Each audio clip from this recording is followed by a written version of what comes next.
Throughout the history of Fortnite, players have argued about which region is the best. So today, I'm going to tell the stories of the top player from each region, and at the end of this video, you guys can decide for yourselves which region has the best players in Fortnite. Starting with our first player, who is one of the most underrated in the entire world. Most people just call him Asian Peterbot, and his name is Koyota. Koyota was born on December 11th, 2007 in Japan, meaning that he's only 17 years old at the time I'm writing this video, and he's already earned $150,000 from playing Fortnite. While I don't know when he started playing the game casually, we do know that Koyota's first ever tournament was the Friday Night Bragging Rights tournament on January 9th of 2021. He would only place in 276th, which I guess isn't too bad for your first tournament ever, but things were going to change very quickly, because just 1 month later on February 6th of 2021, Koyota would make his first ever earnings, finishing 6th in the solo catch cup and getting $200. From there, Koyota would start to improve rapidly. In fact, it was probably one of the fastest come-ups I've ever seen in Fortnite history. Just 4 months later, Koyota would find his way to his first ever Grand Finals during Chapter 2, Season 6. Here, he would finish 17th with his trio, earning them $400 each. And although this wasn't the placement Koyota was looking for, this was definitely a great showing considering it was his first Grands ever. And he would follow up this performance next season during Chapter 2 Season 7 in the Solo All-Star Showdown, where he would finish 18th in solos on the entire Asia region. So Koyota was showing that he could carry his own, but the next thing he needed to do was get himself an FNCS win to prove that he was one of the best players in the region. For the rest of that year, Koyota would make it to every single Grand Finals, scoring higher and higher in the leaderboard. Then on November 21st of 2021, Koyota and his trio would just miss out on the Victory Royale, finishing 2nd in the FNCS Grand Royale,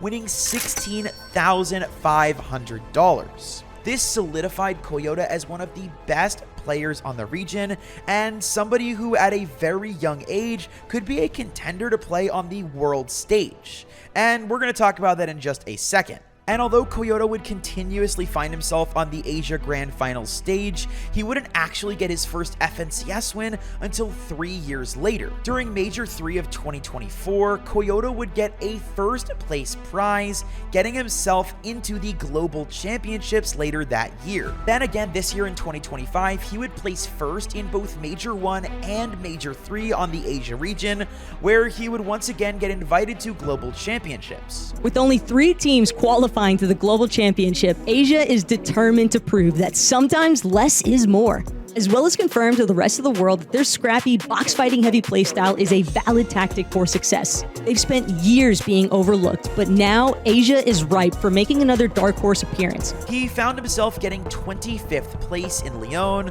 which, although isn't exactly what he was looking for, showed that he definitely wasn't the worst in the world, and in fact has a lot of potential going into next season. But that wouldn't be the last we would see from Koyota on the world stage, as he also performed in the FNCS Pro-Am. Make some noise for Captain Shota and Koyota, all the way from Japan. These guys are here to make their mark on the international stage with a big win.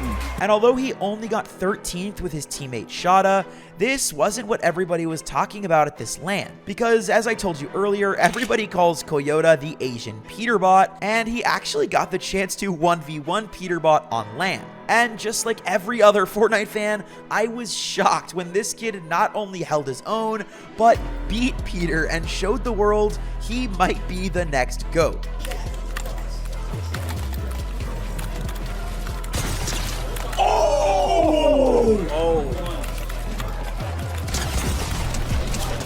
Oh my god! Está loco.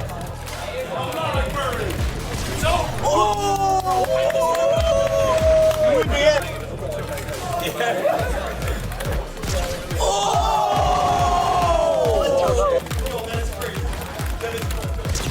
Oh! He did it. He He did it. He did it. 5 to Peter. He did it. 2. As you can see, Koyota is insane. I am sure that he's going to continue to dominate the Asian region, and in fact, I think he would do really well if he decided to switch over and move to another region like EU or NA, where he could get some better competition and then perhaps perform better on the world stage. And speaking of bigger regions, let's talk about the best player in the biggest region in the world, EU. With so many players to choose from, it was insanely hard to make this decision. However, I picked somebody who I think is still underrated, even though they are considered one of the best fighters, if not the best fighter on the planet. My player from EU is Veno. This is Veno, one of the best Fortnite players in the history of the world. From winning FNCS, I got it! Yes! to flying across the world to duo with Clicks. Coming in no matter what. Good morning, Pookie Bear. But things haven't always been so easy for Veno. It started off with being bullied at school, I didn't like people talking about my family, especially if they didn't know them. to getting banned from Fortnite and experiencing heartbreaking losses. Cammy might peek. Breaks through the wall. Shot to be fired. Today, I will be telling the entire story of Veno. Harry Veno Pearson was born on November 26th of 2004 in the United Kingdom. He was born into a large family with a ton of siblings. I was born in Bath, and I'm from the UK, of course. One side of my family is from Jamaica. That's where I'm sort of mixed, but the sunlight has unfortunately not blessed me in the last couple of years. As he got older, his brother started to introduce him into the world of gaming. I like to take credit for this personally, but I introduced Harry to the games. I gave him his first Xbox controller. While Veno was born in Bath, he lived all over the UK because of his dad's job. I've moved around my entire life for my dad's work. I've been to every corner of the UK. The only place I've ever not lived is London. And because of all the moving around and a couple of other reasons, Veno started to get picked on at school. His family had to make the difficult decision to pull him out of public schooling because of all the bullying. He was tended to get picked on, and he didn't react well to it. It was making him unhappy, and he started to become a bit more introverted over the whole thing. So actually we made the pretty big decision that I would homeschool him. With I was getting taunted a little bit, whether it was about my hair or whether it was about my family, and I didn't like people talking about my family, especially if they didn't know them. And in between studying for tests during homeschool, Veno needed a way to make friends because he wasn't going in person anymore. I spent all my time literally learning the GCSE curriculum, if you like, and homeschooled him. And that had some downsides to it because, again, there wasn't sort of the community and the friends that he would normally have. And I think he found himself into the game then. That was kind of much more getting into the internet, finding that he could have virtual friends. Fortnite was one of the first times that Veno felt special. Although he had gone through some troubles as a young kid, he realized that Fortnite was somewhere he excelled. And he wasn't just better than his friends. He was better than pretty much everybody. Veno's first ever Fortnite tournament was the Gauntlet Solo Test event that started on March 9th of 2019. He ended up placing 318th place in Europe, which was incredible for it being the first time he ever competed in a tournament. Veno would continue to compete in various early competitions in 2019, but a huge Fortnite event was just around the corner that would absolutely blow these contests away. The Fortnite World Cup. The Fortnite World Cup starts on April 13th, when all eligible Fortnite players from around the world will be able to compete in the weekly online opens. Each online open has a prize pool of $1 million. That's 10 weeks and $10 million up for grabs. And it's all online. In each region, the top performing players from the online opens will earn a spot in the Fortnite World Cup Finals in New York City to compete for their share of a $30 million prize pool. So of course, with $40 million on the line, Veno wanted to be a part of this historic event. And this is also where we would see him make his first ever Fortnite earnings. In the first week of qualifiers, he placed 1,717th place, which earned him $100. And it's crazy to think that he got paid even while placing so low, especially considering how low the prize pools are today. But back then, with these massive prize pools, you didn't need to get in the top 10 or top 50 to earn. And week 1 was just the start, because during the duos competition in week 2, Venno and his teammate placed 173rd in EU, which although didn't get him a ticket to NYC, he still earned $1,050 from qualifier. Things were looking great for the young Venno.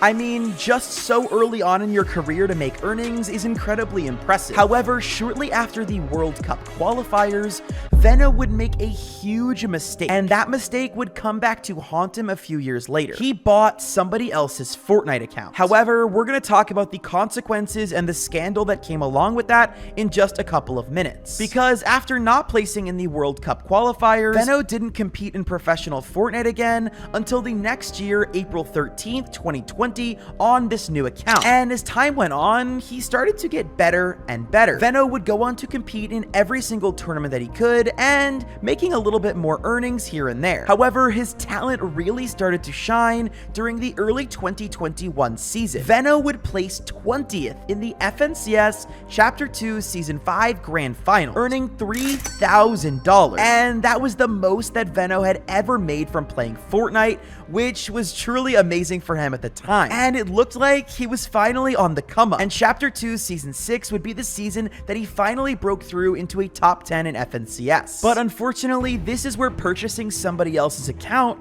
would finally catch up with Venno. See, Fortnite decided to start investigating accounts that got into the higher rounds of FNCS. And they found out that Venno was in fact not the original owner of his account. And while this might not seem like a big deal, considering that Venno just wanted some cool skins probably, it was still a huge violation of Epic Games' terms of service.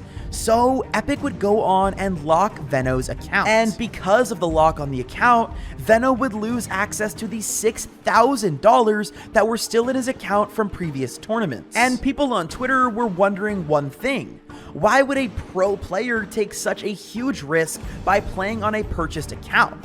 And to be honest, the answer is pretty simple. Venno wasn't planning on being a pro player. All that he wanted to do was get a few cool new skins. He wasn't using hacks or teaming or anything that would actually affect the game. So why would he think that he even did anything wrong? Especially if he didn't know that he was going to go on to become very good at the game and a pro player just 1 year later. While the bad news is that the account was permanently locked, meaning that Venno lost that $6,000. However, he wasn't prohibited from starting a new fresh account.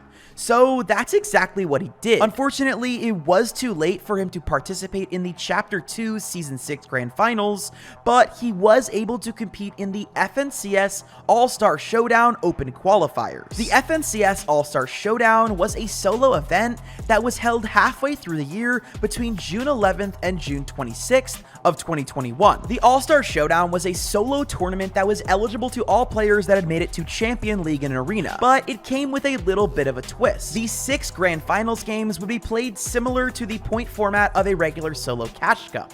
However, there was a bonus on every single game for the player that got the most eliminations. Whoever had the most elims at the end of the match would receive an additional cash prize. So this gave players the incentive to go totally offensive if they wanted to get that sweet, sweet cash bonus. And if you guys are even a little bit familiar with Venno, you'll know that this tournament's unique format played perfectly with his aggressive playstyle. Venno played in all the qualifying rounds, eventually making it to the Grand Finals, where he also absolutely dominated. He ended up getting 2nd place, right behind one of EU's GOATs, Tayson. Venno would end up winning $120,000 from the solo FNCS, which was by far the most money he has ever made playing video games or doing anything else in his life. While Venno had been slightly known in the community up until this point, the All-Star Showdown really showed everybody in EU and across the world that he could keep up with the best of the best. Shortly after the showdown, Venno would use this momentum to find really good teammates for the next FNCS. And Chapter 2 Season 7 Grand Finals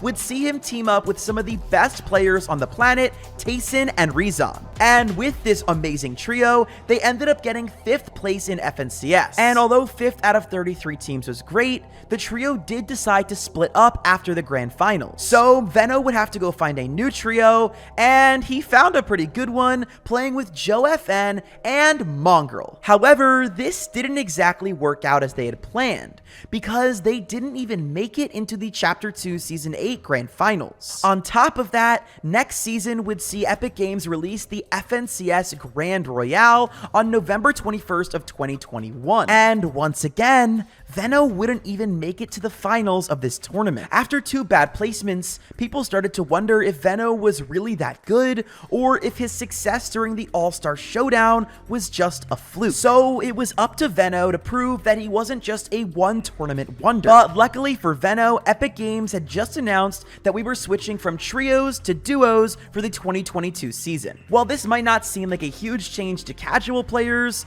this was a massive improvement for Veno's playstyle. Although he's an incredible player in all game modes, the solos and duo game modes reward a much more aggressive playstyle, which Veno definitely has. So in 2022, Veno would team up with Joe FN once more, and the two would place 12th in the Chapter 3 Season 1 Grand Final. And although they didn't break into the top 10, this placement was way better than the previous 2 tournaments and showed that Veno was back on the rise. However, after the duo split up, Veno would team up with the one and only GOAT of duos, World Cup duo champion Aqua. Veno wouldn't know it yet, but this was probably the best move he had ever made in his career, because him and Aqua absolutely dominated the competition during the Chapter 3 Season 2 FNCS, getting first place and $300,000 in Grand Finals. Are you sure? Are you sure? Are you sure? Are you sure? Yes, they just died!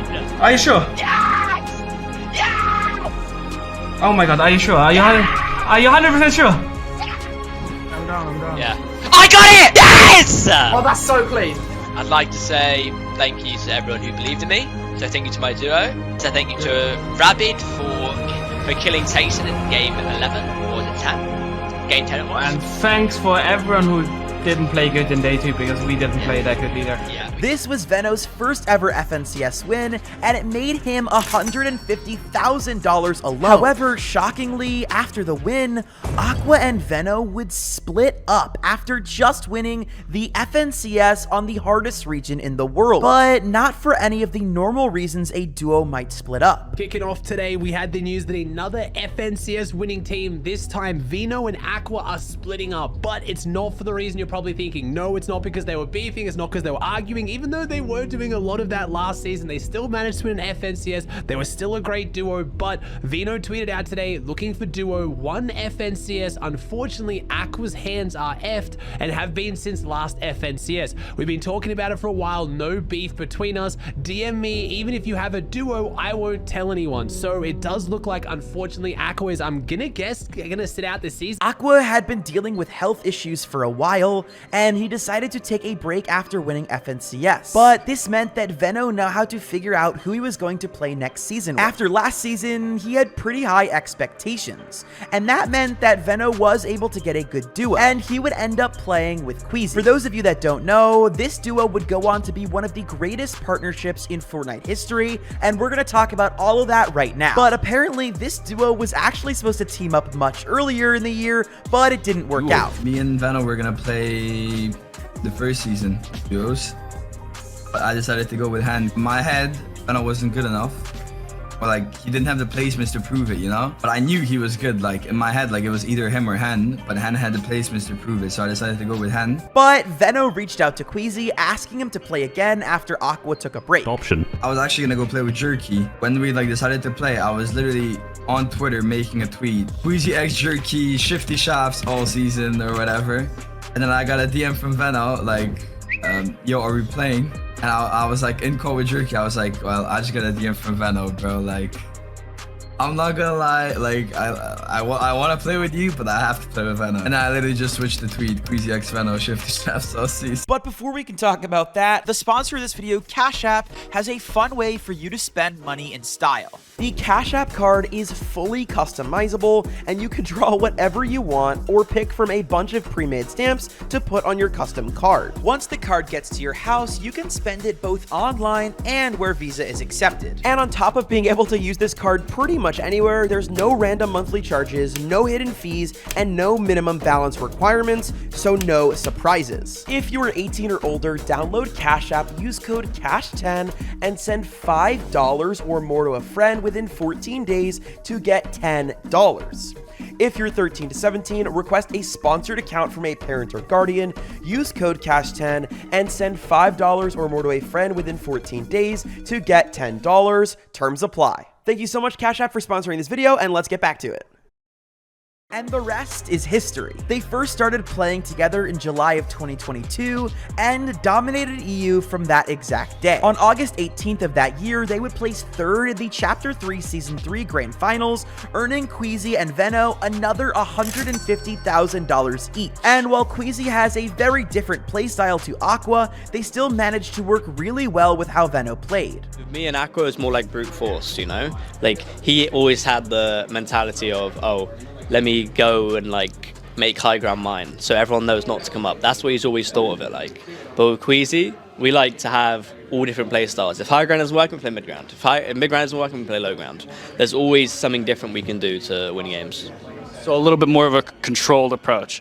Okay. Because of their success, they then moved to the FNCS Invitational 2022, which was the first ever official LAN from Fortnite since COVID. And because of their insane performance so far, they were projected by everybody to win the LAN in 2022. And going into the last game, Veno and Queasy were in second place, right behind Cammy and Seti. And this led to one of the greatest and most historic moments in Fortnite history. If you guys haven't seen this, or even if you have, you're gonna wanna watch it again. Just check this out. What is this? What is this? Queasy, Veno are trying to take it by force! You only win in one way, and that's taking that crown! Veno is here! Queasy is here! Down goes Seti! It's a big trade! It's a one-on-one! This has to be one of the most explosive head-to-heads we have ever seen! Veno has to get this thirst here. He knows now it means everything. We might as well seal this deal. Why wait? Bubble shield going out. He's trying to bait it. He's trying to bait the revive so that way Cammy might peek.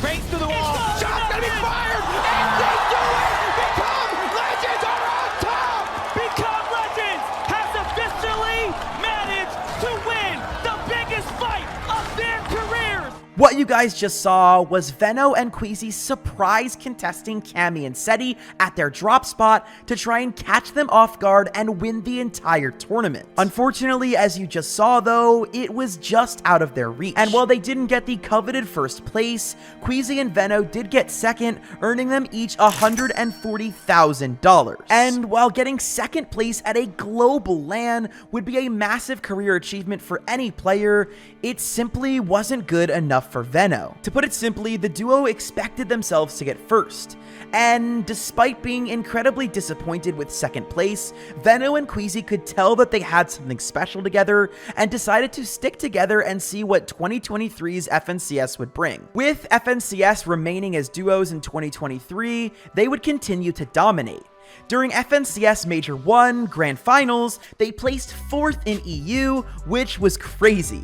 However, they decided to follow it up with an even better performance during Major 2, because on May 14th of 2023, Veno and Queasy would get first place in FNCS Grand Finals. This was their first ever FNCS win as a duo, and also won them $200,000 and a one-way ticket to the Global Championships in Copenhagen later that year. Unfortunately, however, right before Grand Finals, they still had to play Major 3, and that didn't go so well because they didn't get to play it at all, and that was because they didn't even qualify, with a crazy twist of fate considering that they had just been FNCS champions a season before. The matter where we didn't qualify, it was like, it wasn't necessarily a hard one, it's just that season you couldn't be consistent. That's where you saw every placement flat out. Like, I didn't qualify, but also every team that's like, okay, like predicted to win here and like was predicted to win all the seasons after or did all the seasons after, right? None of them did good because there was no way to be consistent. You couldn't go, oh, get a second place or get another second place or get a first and another third. It wasn't like that. Everything was just like there was no way to be consistent because of the pistol, stuff like that. And, you know, we got really unlucky, I thought. Like, we got game crashes and stuff like that. I mean, going from now to then, it's just about getting back into that mentality. Because after we won, you know, it's like you kind of settle down a bit, you know? Since Veno and Queasy were already qualified for Globals, however, they didn't stress too much about their loss in Grand Finals. Instead, they planned to lock in for the LAN event. Since the LAN was being held in Europe, Veno and Queasy were at a bit of an advantage. They didn't have to deal with the insane jet lag that the NA and other regions had to put up with, and instead they could just focus on winning. Well, it's in the prize money for this tournament. We had to put 200% in, and I think we're going to win. This tournament was a little bit different than the other invitationals. Instead of being a 2-day event, it was a 3-day event, and the upper bracket of winners from the first 3 majors competed on day 1. The top 25 of those duos would move straight to the grand finals, and the bottom 25 would have to compete again the next day. As expected, however, Queasy and Veno did incredibly well on day 1, getting 2nd overall behind Acorn and Cold, and this meant that they got a day off in anticipation of the grand finals on day 3. Alright, so we're here. Global Championship, Copenhagen, Denmark, day 2, but you don't actually have to play today. You actually already secured your qualification to Championship Sunday in spectacular fashion, may I add, in 1 game, 94 points. Pretty incredible, if I might add. I mean, how does it feel to already secure qualification, and what is your goal today? Like, what are you going to be looking for going into Championship Sunday? I mean, you know, it's expected from us. You know, I expected for us to qual early. We tried not to show too many of our strats, just stuff like that.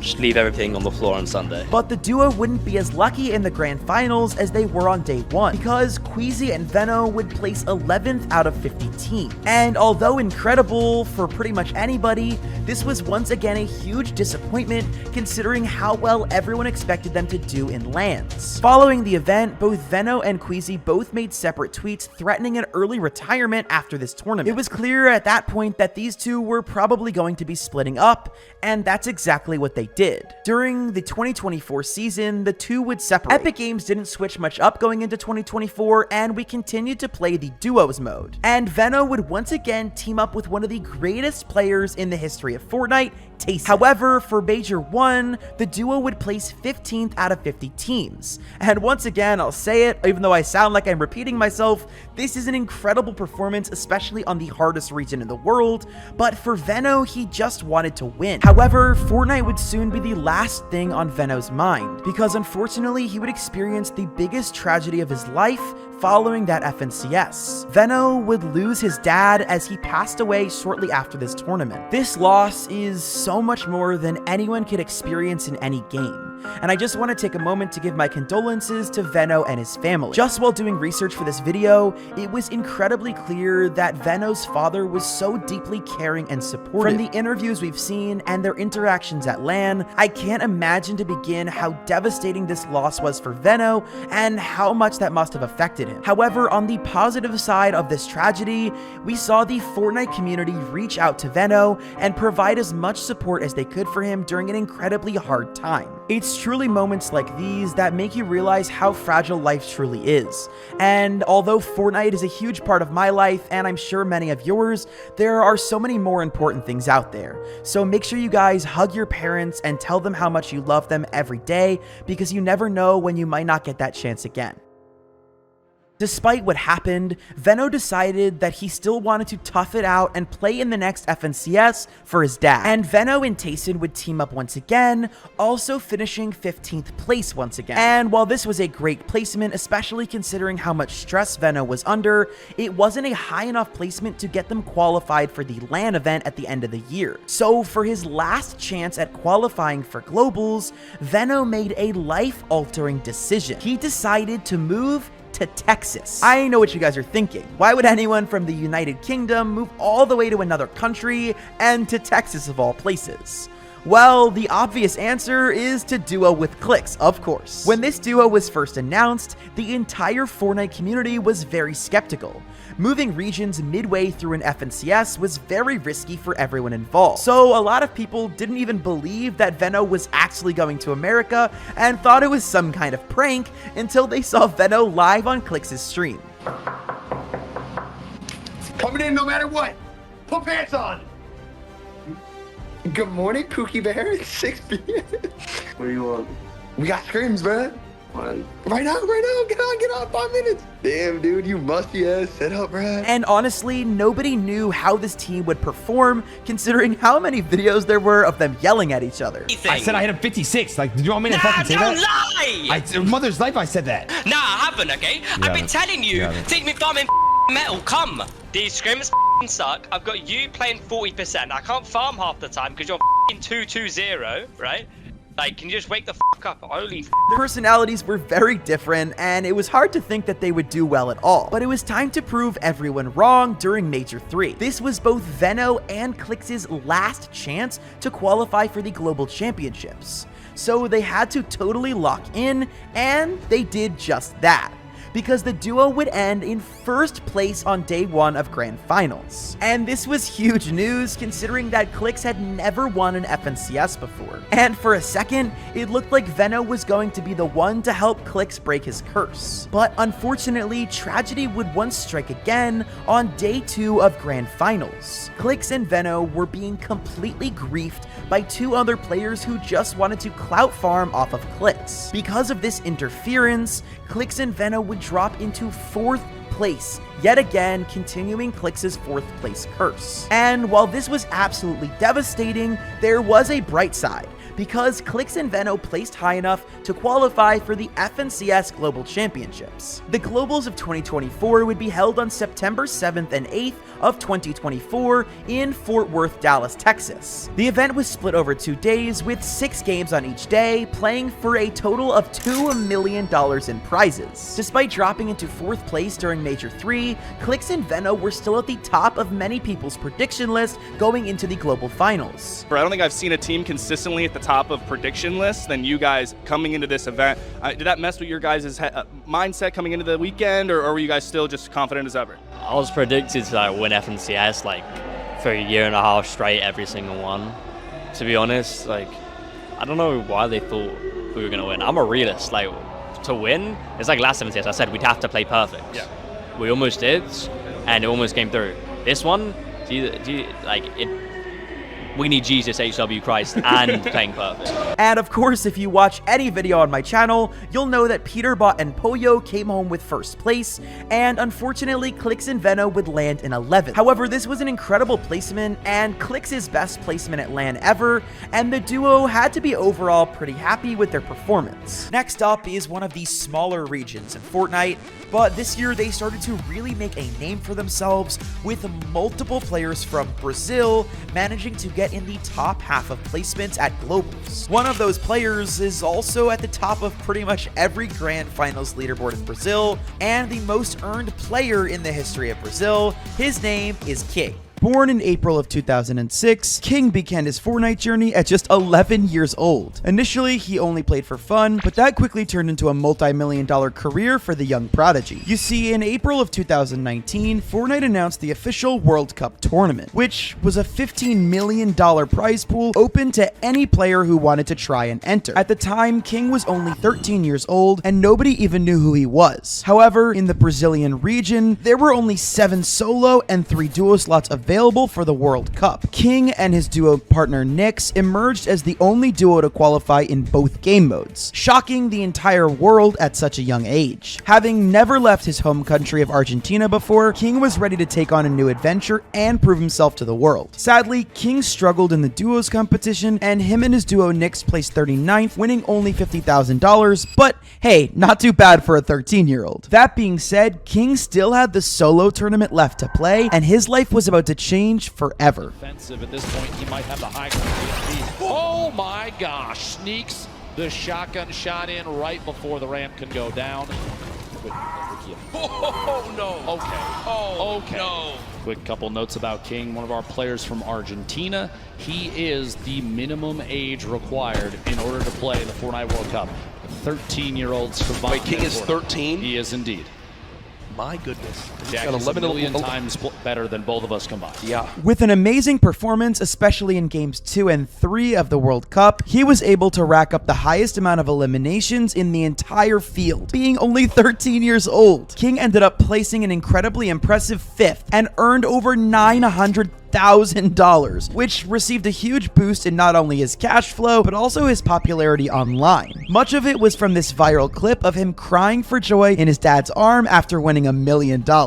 Back in Argentina, King was a superstar. Everyone was talking about the boy who won $1 million at just 13. Even the president of the country called him to say, "King, what you did with Fortnite was amazing, very crazy." At just 13 years old, he became the highest paid gamer in his entire country of Argentina. But King didn't stop there. In fact, he had already made over $1 million at this point without YouTube or Twitch accounts of his own. So sure enough, when King got home to Argentina after the World Cup, he went on to launch his YouTube channel and Twitch account in August of 2019, with his first video showcasing the work that he did in the World Cup. This video, along with many others, started to blow up, and at the same time, King was destined to win many more tournaments. In the 2019 FNCS Trios, he teamed up with Toxic and Own and secured a second place in the grand finale right after earning the $1 million in the World Cup. This earned him another $950,000, and at this point, King is still just 13 years old with over $2 million to his name. King would then lay low on the competitive side for a bit, working on gaining more subscribers and followers to his YouTube and Twitch accounts, and he really started to pick up traction. Not only was his fan base growing, but King went on to dominate the competition in plenty of more Fortnite tournaments, which led to possibly the biggest moment of his life. In 2020, FaZe introduced the FaZe 5 competition. Basically, FaZe, which is the largest esports team of all time, introduced a competition where any esports player or content creator could submit a video and tell the world why they deserve to be part of the esports team. King put out this incredibly inspirational video.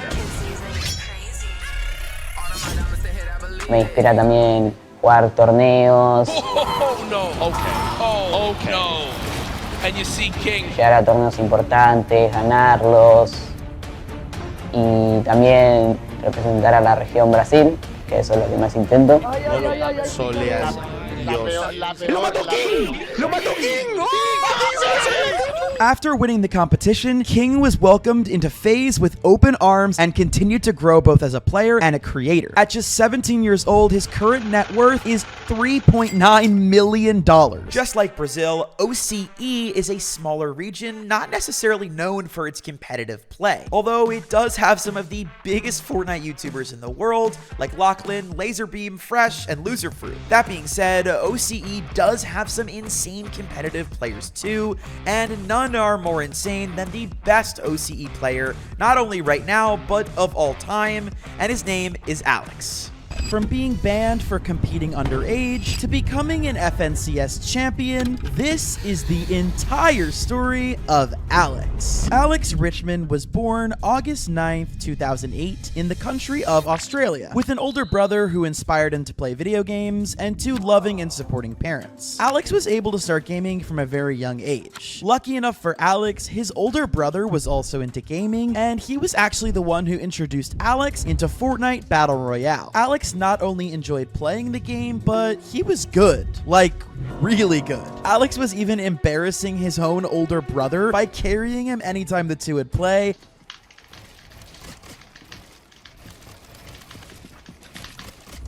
And absolutely destroying him in any 1v1. Because of Alex's early success, he decided he wanted to play the game more seriously. And believe it or not, even with his young age, Alex started playing Fortnite competitively all the way back in the World Cup days of early 2019. And if you're good at math, you'll recognize right away that if Alex is only 15 years old today in 2024, then in 2019, he was at best 11 years old during the World Cup. And if you didn't know, the minimum age required to play competitive Fortnite is 13 years old. This would later become very problematic for Alex, but we'll talk about that controversy later. Because for now, we need to talk about the Fortnite World Cup. This was a huge event held in New York City for the best of the best in Fortnite, with $40 million in prizes available and over 50 million players trying to qualify for the main stage in New York. Just qualifying for this event earned you $50,000. To this day, this is still the biggest esports tournament of all time. And Alex, he wanted in. So from that moment on, he knew he wanted to be a professional Fortnite player. And he did whatever it took. So he started grinding every single day. He wanted to get into the World Cup, and nobody was going to stop him. However, after 1 week of qualifiers, unfortunately, Alex didn't qualify. Then after week 3 passed, week 5, and week 7, Alex sadly didn't get a qualifier qualifying spot and get to travel to New York. However, in one of the weeks of the qualifiers, he did earn $100, and for an 11-year-old kid, that probably felt like $1 million bucks. But like I said earlier, being 11 years old would eventually impact Alex's career greatly, and we'll talk about that more soon. After narrowly missing out on qualifying for the World Cup, some people might have given up, but not Alex. After he didn't qualify, he got right back on the battle bus and started training even harder, and this time he had made himself a mission. Alex had set a goal for himself that by the end of the year in 2019, he wanted to make $1,000 in Fortnite earnings. He wanted to do this to prove to himself, to the OCE region, and to the world that even though he was young, he could still be one of the best Fortnite players in the world and do anything that he set his mind to. And a couple of weeks later, after the World Cup, he did just that. On July 21st, 2019, Alex won $1,200 in the Cash Cup after placing 6th with his trio. And he didn't just stop there. You see, for an 11-year-old, money isn't the most important thing. Alex wanted to be the best, and more importantly, prove his haters wrong. So to prove he was the best, Alex set himself up with another really challenging goal. Now that he had earned $1,000, the next step was to get first place in a tournament that year. But with players much older and more experienced than him, this was not going to be easy. In the meantime, while Alex was getting better at competitive, he also wanted to start making content. Alex posted his first ever Fortnite video on YouTube on September 27th of 2019. It was a montage of some of his best Fortnite moments with some music playing over it. So many years has gone by,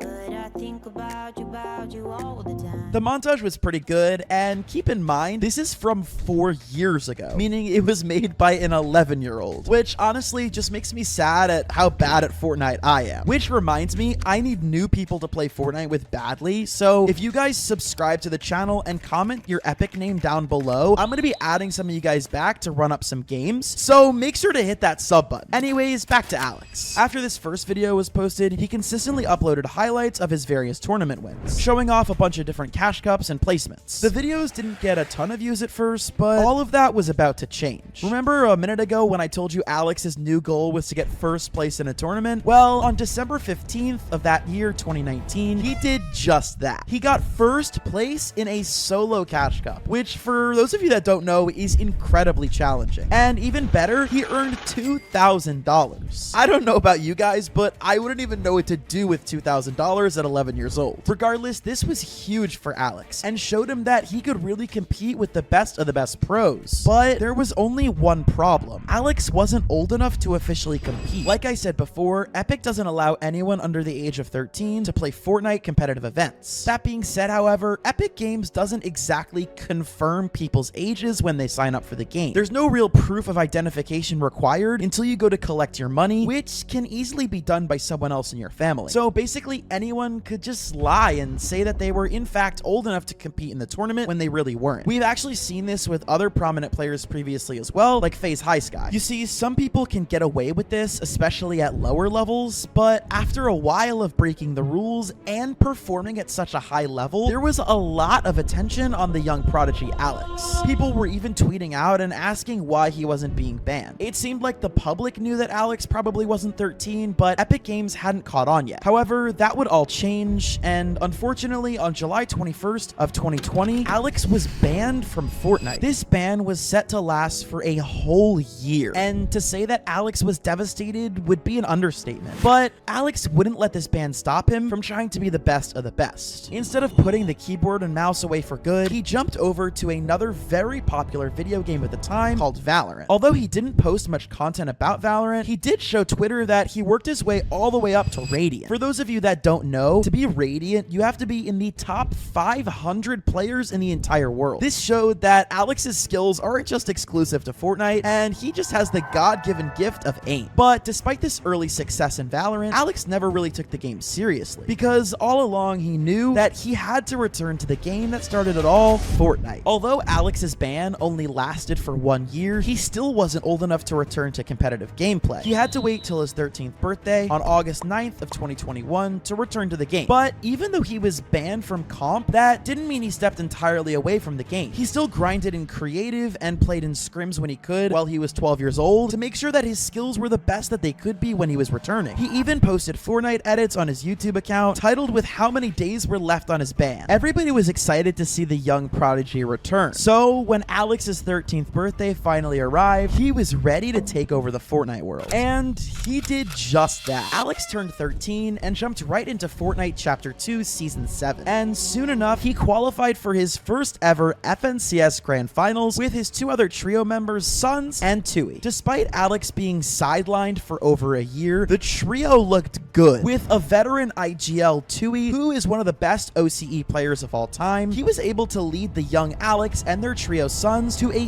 3rd place in FNCS Grand Finals. This won their trio $10,000 when Alex was only 13 years old. This was a huge win, and it showed the entire Fortnite community that Alex was not only back from his ban, but ready to prove that he was the best 13-year-old and really best player that Fortnite was ever going to see. Now, with his love of the game in full swing, Alex dedicated himself to Fortnite, grinding harder than he ever had in creative and scrims. You see, he was proud of what he had accomplished so far, winning a cash cup, placing 3rd in FNCS, but Alex, of all people, was not going to settle for anything less than being a champion. Because of this mentality, it wasn't long before he finally got the first place that he was looking for. It was OCE FNCS Grand Royale on November 21st of 2021. Here they took home $39,000. This was his biggest prize to date, and this only excited Alex to keep playing and grinding even more. You see, this is when Alex started to get on the radar of Fortnite players across the world. He was consistently placing top 10 in pretty much every competitive tournament that he played in. Alex loved his trio of Tui and Suns, but when Fortnite decided to revert back to the duos game mode after Grand Royale, Alex needed to find a duo. And along came a controller demon who not a lot of people knew at the time, named Bailey. Bailey, also in the OCE region, was a really good player, but coming from console not that long ago, he still had a lot to prove. That being said, Alex had a really good coach named Kataz who had turned him into a really good IGL even at such a young age. Therefore, Alex decided that he wanted to take the young Bailey, who technically was older than him, under his wing and see what they could do together. Just in the year of 2022, Alex got 1st place in 10 different cash cups, which, I mean, that's wild. And in the ones that he didn't win, he got 2nd or 3rd place. This kid was literally unstoppable. He was easily one of the best, if not the best player in OCE, and perhaps one of the best in the entire world. At the start of Chapter 3 in Season 1, Alex and Bailey got 3rd place in FNCS Grand Finals, and the following season in Chapter 3 Season 2, they got 2nd place. And then finally, in Chapter 3 Season 3, after getting 3rd and then 2nd, Alex and Bailey finally got their 1st place in the FNCS Grand Finals. This not only solidified their reputation as one of the best duos in OCE, but one of the better duos in the entire world. Soon enough, Alex was being scouted by pro esports teams, and with all of his recent success, Alex was ready to take another massive step in his career. So on November 9th of 2022, Alex accepted an offer and announced that he would officially be joining Power. Alex would be joining as the youngest player ever signed to the massive organization. For those of you that live under a rock and don't know, Power is one of the biggest esports teams in the OCE region and in the entire world. This was founded by one of the biggest YouTubers in Fortnite history, Lachlan. Alex was no longer a free agent, and with an organization like Power comes much more of an audience. Even more eyes were on Alex than ever before. And just days after signing to Power, Alex and his duo partner Bailey were flown out to Raleigh, North Carolina, all the way in the United States for the 2022 FNCS Invitational. Alex and Bailey are a must-mention from Oceania because they have had an absolutely phenomenal Chapter 3 performance so far. They've only been getting better with each season of Chapter 3. They started out with 3rd place in Season 1, then 2nd place Season 2. So guess what Season 1 was? That's right. They were the FNCS champions of the most recent season coming into this FNCS Invitational, and their dedication to the grind did not stop there either. The great thing about being here in person is that I am actually able to go into the practice room, kind of stand behind some of these players, and last night I did just that with Alex and Bailey, and they won the scrim game that I was watching, and they just look so good. Alex's aim, holy moly. Let's welcome Bailey and Alex, 3rd, 2nd, 1st This is how this duo has placed on the Oceania region, and now they must be absolutely ready for the big stage. Despite doing well in these scrims, Alex and Bailey only placed 27th at the end of day 1. But to be fair, for an OCE duo to come to America and still place relatively well, it was a great first day for the duo. They just needed to do well on day number 2 and try and at least make it into the top 10. Welcome to Bailey and Alex battling it out at the Coney Crossroads off spawn. These guys can still make it today, but it will take a hero's effort. Unfortunately, however, this was exactly the opposite of what happened. They ended up placing 46th out of 50 teams in the second day, which was not exactly what they expected from the weekend. But instead of letting it get the best of him, Alex did what he does best and stayed motivated and used this as a way to get better. After the loss, he tweeted out this: "Although my poor performance really motivated me to keep competing internationally, sorry to all the OCE fans for letting you down, but I'll be back." And Alex would be back, because in early 2023, Fortnite announced the FNCS Global Championship all the way in Copenhagen, Denmark. Players across the world had an opportunity to prove themselves in one of 4 different qualifiers throughout the year: Major 1, Major 2, Major 3, and the Last Chance Major. So in 2023, Alex got back on the grind with the goal of making it to the Global Championships again. However, Alex decided it was time to split ways with his duo partner Bailey, and he began to try out a few other duos and some cash cups. He started playing some cash cups with popular players Skits and Daneth, and even ran it back with his old trio Tui. But eventually Alex landed on fellow power player Worthy as his new partner in crime. But there was only one issue. See, Alex had played Major 1 and Major 2 with different players, and Alex and Worthy didn't decide to team up until Major 3 of Grand Finals, meaning that they didn't have enough series points to make it into the Last Chance Major. That being said, they had one chance, and that was FNCS Major 3 to secure a spot in the upper bracket. Luckily, this new duo not only shined under the pressure, but they absolutely dominated. Alex had the most eliminations in the entire tournament. Their insane performance scored Alex and Worthy a 2nd place and snagged them a spot at the Global Championship in Copenhagen. What about the kings of OCE? Could that be Worthy and Alex? I had an opportunity to meet Worthy, just a sweet guy. Yeah. But Alex is pretty widely regarded as the best player in OCE. Yeah, 100%. Such a recognizable character in the OCE scene as well. This duo formed in Major 3. They might be actually the newest duo that we're going to be seeing compete here today. And they're going to be landing near that creaky compound where there are so many teams landing there. It's going to be interesting, to say the least. After flying to Copenhagen, Alex and Worthy did a great job in the lower brackets, and they actually finished 6th place on their first day, which guaranteed them a spot in the big tournament on day 3. Alex and Worthy 6th place from the OCE region. Very impressive. Alex is one of my favorite players to watch. Such an electric player, so entertaining. So everything was up to Alex and Worthy to prove that OCE was the best region around. Let's hear it now for Alex and Worthy. As the only OCE team in the lobby tonight, this is their chance, and the pressure is on to take home the LAN title. Unfortunately, however, these matches did not go well for Alex and Worthy. I mean, the competition was at an all-time high, and these were the best players not only in OCE, but the entire world. Unfortunately for the duo, this meant they placed 49th out of 50, but they didn't come in dead last. After this devastating loss, Alex tweeted out, "A huge thanks to Kataz for coaching me through the year. I feel like I've learned so much and can do so well, but yesterday just wasn't the right time. I'll be a champion one day." Once again, as you can see, the young prodigy Alex took this setback as motivation, as after he returned home, Alex and his duo Worthy stuck together and claimed 1st place in the Majors 1 tournament in 2024. I think you guys already know who the best player in NA is, so there's not really much point in me doing an intro. It has to be Peterbot. Peterbot just won the 2024 FNCS Global Championships. He also won this tournament, and all of these other tournaments. And all of these were just in the year 2024, which is barely halfway over. Peter's rise to the top of competitive Fortnite has been nothing short of historic. I think honestly he's really good. Peterbot and Poyo living up to the hype. You watch the most dominant grand finals I've ever played. In 5 years, this will still be talked about here. You can get away with cheating that long, then I'm gonna give up watching Fortnite. Today, we will not only discuss and review how Peter won $400,000 this weekend, but also how he rose to the top of competitive Fortnite after being just a kid on his PlayStation a year ago.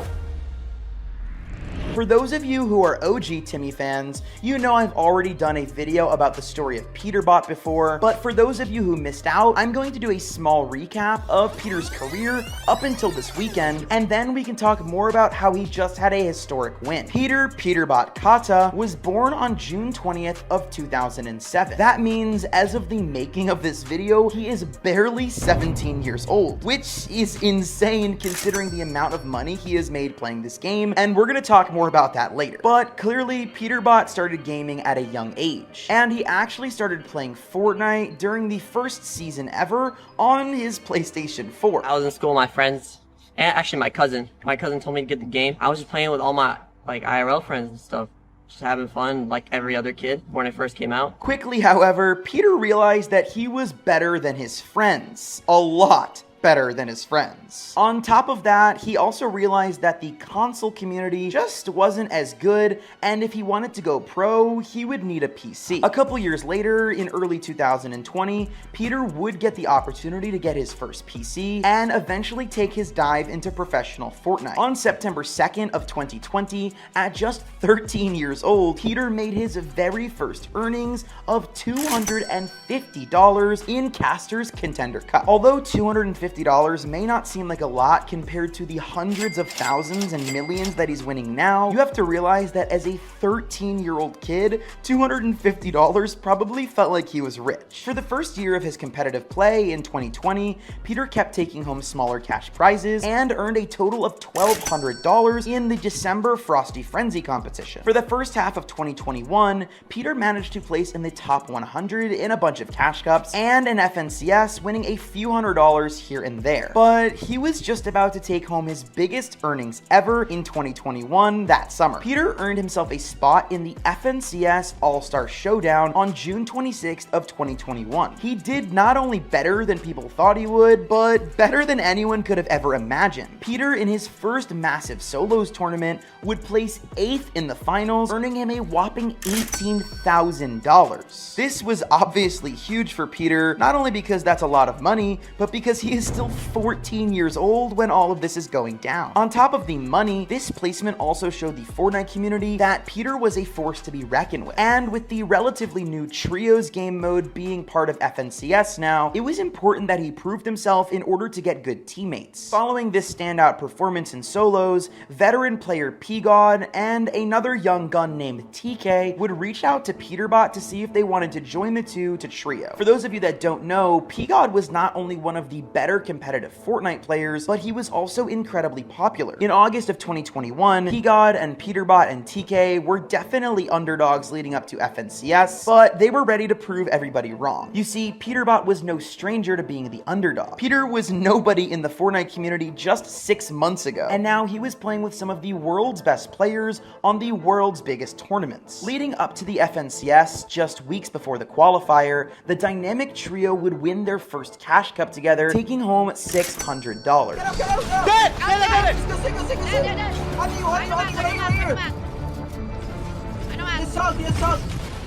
Let's go! Let's go!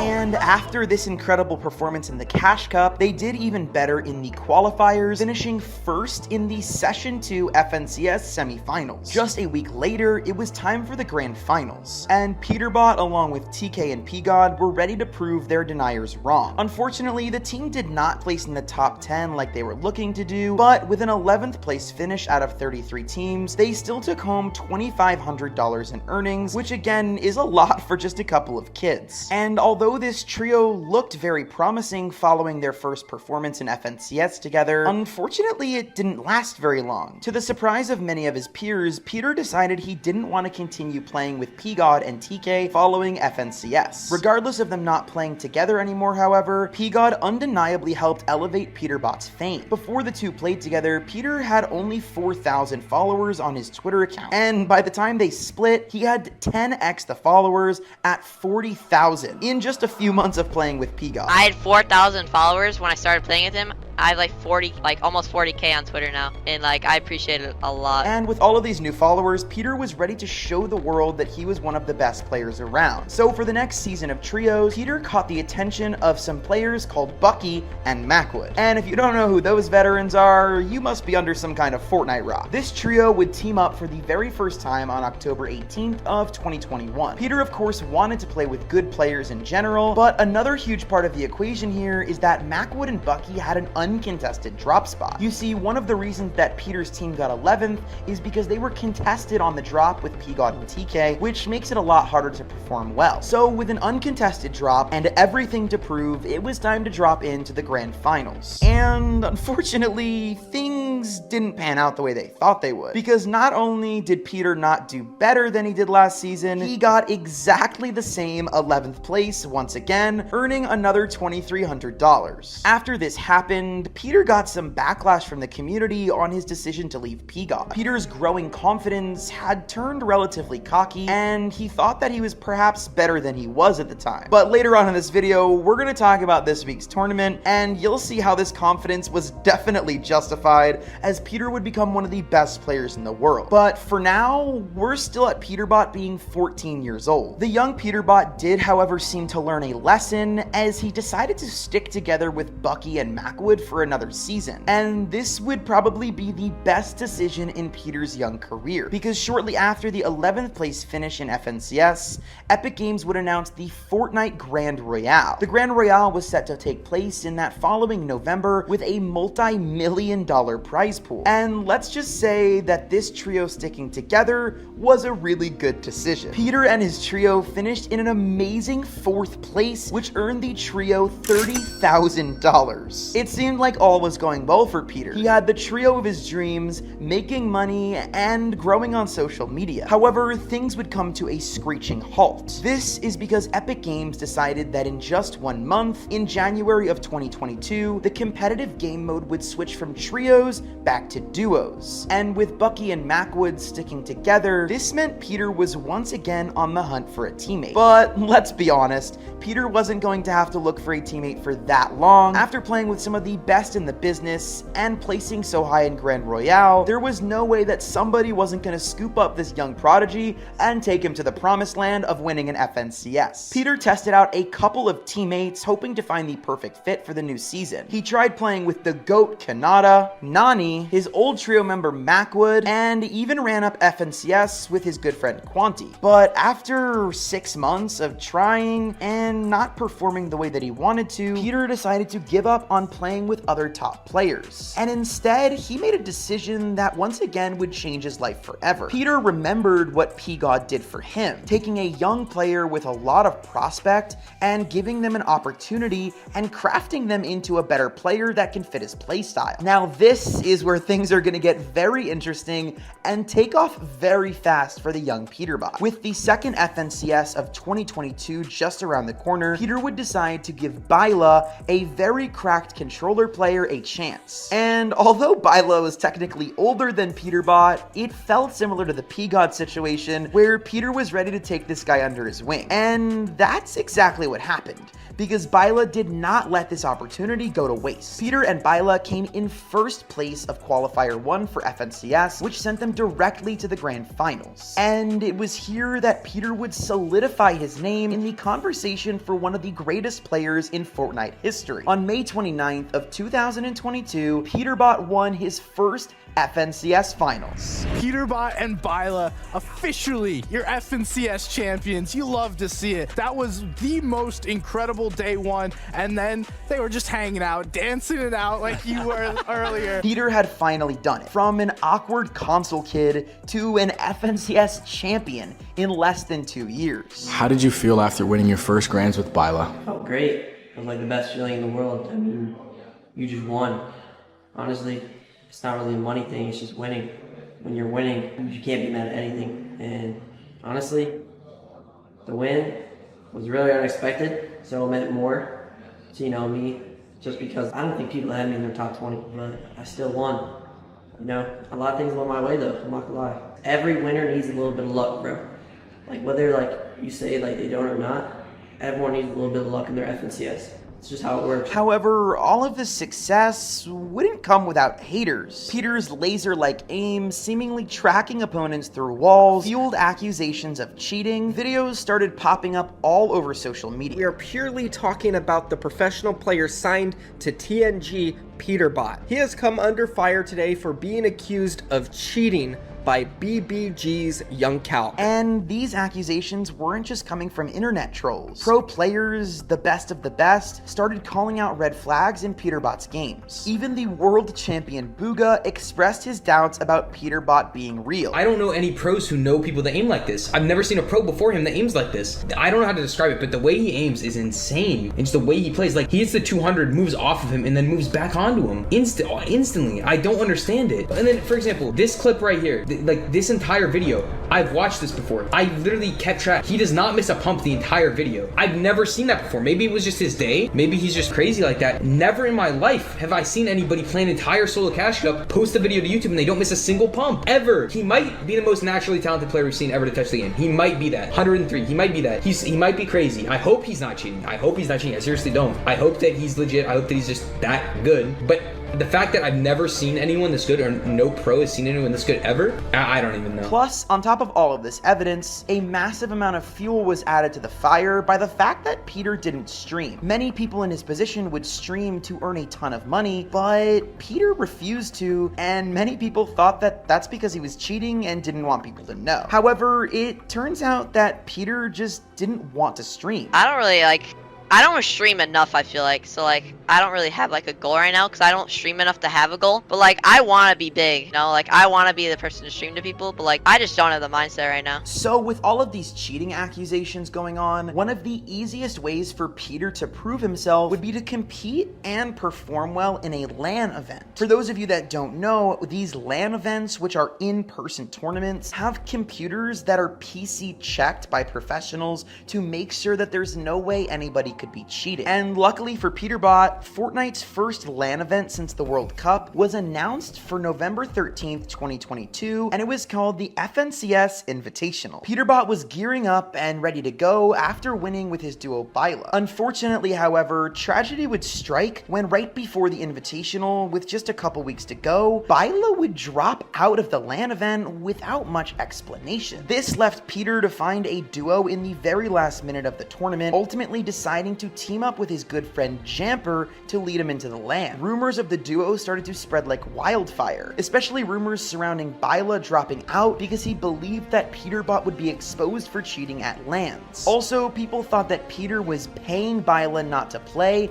because he would have preferred to play with Jamper. And this was never proven to be true, and I also don't think that it's true, but I'm just sharing this because it was some of the rumors that were going on at the time. So Peterbot and Jamper got into the FNCS Invitational and dropped in hoping for the best as a brand new duo. And on day one, things didn't go to plan. They finished last. Literally dead last, 50 out of 50. But the duo still had a chance to prove themselves on day 2. And while they didn't score last, they placed 37th, which was still probably not the placement that either one was looking for, especially since Peter had the added weight of trying to clear these cheating accusations. But let's be real, Peter did really well considering this was his first LAN event ever. He was 15 years old, had barely showed his face up until this point, and was probably incredibly nervous to go out there on a huge stage. And just because Peter had haters didn't mean that he was going to give up after that unfortunate LAN performance. Instead, he was going to lock in and make sure the 2023 season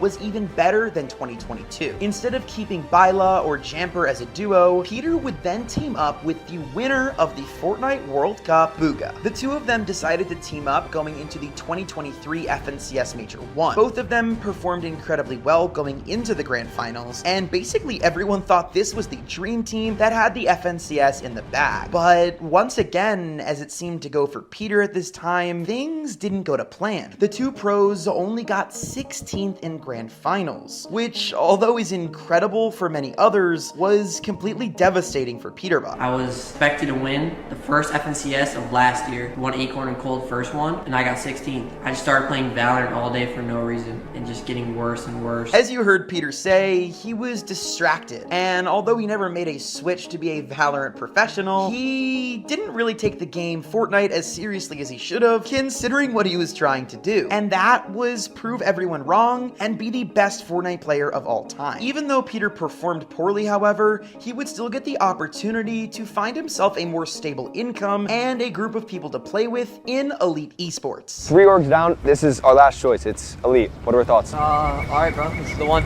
Go for it. Peter would join the organization on April of 2023. Following joining Elite, Peter was still on the hunt for a duo. And in the 2023 season, he would try out playing with Quanti, where they placed 9th in FNCS, and Larson, where they would place 18th. At this point into the year, Peter hadn't been able to qualify for the global championships that would be taking place at the end of the year. Luckily, however, in the 2023 format, there was actually a 4th last chance major that gave everybody a final opportunity to make it to the big LAN. And instead of sticking it out with Larson, Peter decided to switch up and go back to his old duo one more time, landing on Byla. Yep, the guy that ditched him at LAN, Byla. And although they didn't get to play together for LAN, nobody ever said they weren't a good duo. And these two clutched up and managed to place 1st in the last chance major, which earned them a ticket straight to the finals in Copenhagen. By the end of the year, by Copenhagen, when I clutched up land qual, I started like getting my full grind again, getting back to like my main form. And even better than winning the FNCS last time, Byla actually stuck it out, and the two would go to the 2023 Global Championships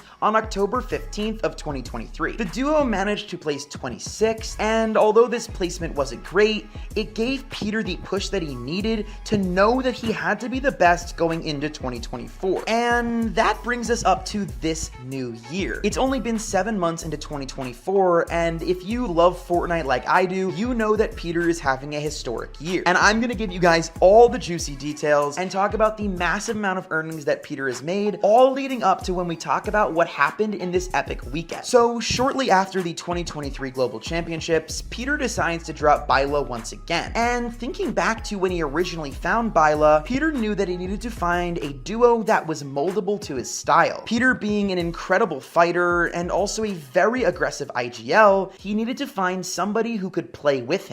And that guy was Poyo. And to say that these two guys clicked would be an understatement. Peter and Poyo would pick up their first duo Cash Cup win before 2024 even started. See, Fortnite was hosting some preliminary Cash Cups before the new season, and on December 17th of 2023, Peter and Poyo won $1,600, which seemed to be a great start for the two and an omen for more good things to come. And little did they know that they were about to play the greatest season in the history of Fortnite. But before we can talk about their gameplay, we need to talk about his organization situation, because in late 2023, Peter would leave Elite Esports, which meant going into 2024, he was looking for a new home. Alongside his ex-duo partner, Bucky, Peterbot would join Agent Gaming. One more special guest that we're going to be bringing in. He also somehow wants some type of intro song. Who is this? Take off the back. Peterbot! Welcome to Agent, man. Thank you. So now Peter was going into Major 1 with the support of an awesome new organization, and he was not about to let them or any of his fans down. The FNCS Major 1 Grand Finals for North America was held on February 25th of 2024. The duo had done relatively well in qualifier rounds and were consistently placing in the top 5. Despite their solid performances in the qualifiers, they weren't exactly expected to place within the top teams going into the Grand Finals, considering Peter's poor performance at the end of last season. However, this team was about to prove to everyone that they were the team to watch out for. And although they didn't get to snag first place, the duo did score 721 points, placing 2nd in the NA Grand Finals. Peterbot and Poyo in 2nd. Peterbot was putting on an absolute highlight reel. The broadcast was showing some of the most ridiculous shots I have ever seen out of them. The duo that came out on top Major 1 was Acorn and Cold with 898 points in the tournament. Just to compare how competitive NA was compared to EU that season, the top team on EU had only 649 points, and this just goes to show how Acorn and Cold blew away the rest of the competition. Which reminds me, if you guys want to see a video about Cold or Acorn or anybody else, comment down below who you want to see in my next video, and make sure to subscribe so I know who to make it about. But anyways, despite Peter and Poyo getting 2nd place, they were ready to take over 1st in the next season. Going into Majors 2, Peterbot was looking unstoppable. Him and Poyo just played a perfect perfect Cash Cup, winning 6 out of 6 final games. Nice. Actually, he has a med kit. Just pop it. He is The so... med kit was too early. Nice. Maybe go back. Nice. Nice. Let's go. Nice. Oh my god. Let's go. But soon enough, that would seem small in comparison to the insane major that he was about to be playing in. Peterbot was incredibly confident about his odds, and there was nothing separating him from his first place in Grand Finals. I'm gonna let you know right now, there's no world where I don't win this grand. There's no world. I'm going to win this grand, it's guaranteed, you know? And if I don't, and Peterbot's confidence, or cockiness, was there for a good reason. He had an incredible drop spot. As many of you know, Chapter 5's map changes introduced the new medallion system into Fortnite. Basically, you eliminate bosses at certain POIs, and you retrieve these coins, or medallions, which give you special powers. And Peterbot and Poyo, being the threat that they were able to claim the uncontested drop of Grim Gate. And for those of you that don't know, this is where Cerberus is. He drops an overpowered Gatekeeper shotgun and a medallion that helps you dash around the map with unlimited refreshes. So going into Grand Finals number 2 of that year, Peter was not only the best player in the game, but also had the best drop spot, best shotgun, and best medallion on his side. And with all of these factors at play, just on day 1, Peterbot and Poyo broke the record for most points in a single day in a major. That's right, these guys have just broken the previous record for most points in a single day. The last time we saw this was OCE, Chapter 4, Major number 2 from Sons and Anon. Going into day 2 as the clear leaders, Peter and Poyo locked in just to seal the deal and prove they were the best of the best. Don't feed them the splashers. Don't feed them the splashers. Oh my god! Peterbot and Poyo came out not only as the champions getting first place in Majors 2, but also setting a world record of FNCS points where they got 5 wins and 1,092 points. Now we're getting closer and closer to talking about this crazy past weekend, but there's one more tournament that would take place before the Invitationals, and that was Major 3. The Agent House was bought out by a different org called Exceed. They also happened to sign Peter's duo, Poyo, meaning the duo was now playing for the same org for the first time ever. Peter and Poyo went into this third majors very confident in themselves. I mean, who wouldn't be if you just broke the world record for points in the last FNCS? However, the duo would no longer have the Cerberus drops of the medallion and the Gatekeeper shotgun at their disposal, meaning that they would need a new strategy. And on top of these items no longer being in their inventory, this major saw a ton of players from Europe coming on over to EU to throw some new challenges into the mix. We saw players like Mongrel, Mr. Savage, and many others come to NA to try at one last chance at qualifying for the FNCS Invitational of 2024. On top of these odds that were already stacked against them, statistically speaking, it's just incredibly rare to win back-to-back FNCS Grand Finals. Peterbot and Poyo currently holding the Axe of Champions, looking to defend that title. We kind of seen these guys just perform out of their minds, but I guess for now the question becomes, how have they been performing in this major? And honestly, what would it take to get that back-to-back? They've been performing extremely well. That is why this is topic of conversation, right? Can they pull off the back-to-back? And back-to-backs are not easy. It's not something that we see happen very often. In fact, I wanted to go ahead and point out the last time that we actually saw a back-to-back, and that was actually when Booga and Miro were teammates. And this happened all the way back, Chapter 2, Season 8, when we had the seasonal FNCS. It's crazy that the last back-to-back winner before this was Booga, and that was all the way back in Chapter 2. Many were skeptical going into the season that Peterbot and Poyo's reign of terror in the last season was just because of the OP drop spot. I mean, even I myself made a video about Peter and Poyo and how they might have just gotten lucky in that last FNCS, but they were about to prove us all wrong. Even without their precious medallion, Peter and Poyo were not giving up. The next season, they decided to drop at Redline Rig. And as far as strategy goes, things were mostly the same for Peter and Poyo. They still doubled W-keyed most of the lobby and absolutely dominated. However, at the end of day 1 of Major 3, Peterbot and Poyo were actually not in first place. In fact, they were in second behind one duo that everybody wanted to win. With Clix and Vino of all people in first place, everybody was shocked and more eyes than ever were on this FNCS. And while this was terrible for Clix and all the Clicksters, it ended up working out great for Peterbot. Peterbot and Poyo absolutely dominated on day 2 and managed to take home that sweet back-to-back FNCS win. And although Peterbot and Poyo were already qualified for the FNCS Globals in Dallas, winning back-to-back FNCS Grand Finals going into that must have put their confidence at an all-time high. So without further ado, let's talk about this weekend and what just happened as Peter and Poyo made absolute history. The 2024 FNCS Global Finals, held right in the Dickies Arena in Dallas, Texas. Dallas being the home to many of North America's pro players, which means unlike in Copenhagen a year ago, Peterbot and his fellow Americans wouldn't have to travel far or deal with any jet lag during the competition. All Peter had to do was take a short drive over and dominate. The Global Finals tournament would be split over 2 days, September 7th, Saturday, and September 8th, Sunday. Each day would be comprised of 6 games, which meant they would play a total of 12 matches. And what would the big winner be taking home? Well, the first place team would get $400,000 all to themselves. Unlike many tournaments in the past, Peterbot and Poyo were not being underestimated. In fact, they were probably favorites to win. But as we talked about earlier in the video, how likely is it for someone to win back-to-back tournaments, let alone back-to-back-to-back tournaments, including a global championship? And another thing about this tournament was that this wasn't just an NA tournament. Even though it was being hosted in America, the world's best players would be there. From OCE to EU to Asia to Brazil and everywhere else, this was going to be the biggest challenge Peterbot and Poyo had faced yet. That being said, Peterbot's confidence was at an all-time high. You guys, I mean, eliminations, you guys are strong going into this. How do you feel? I feel good, and I'm confident.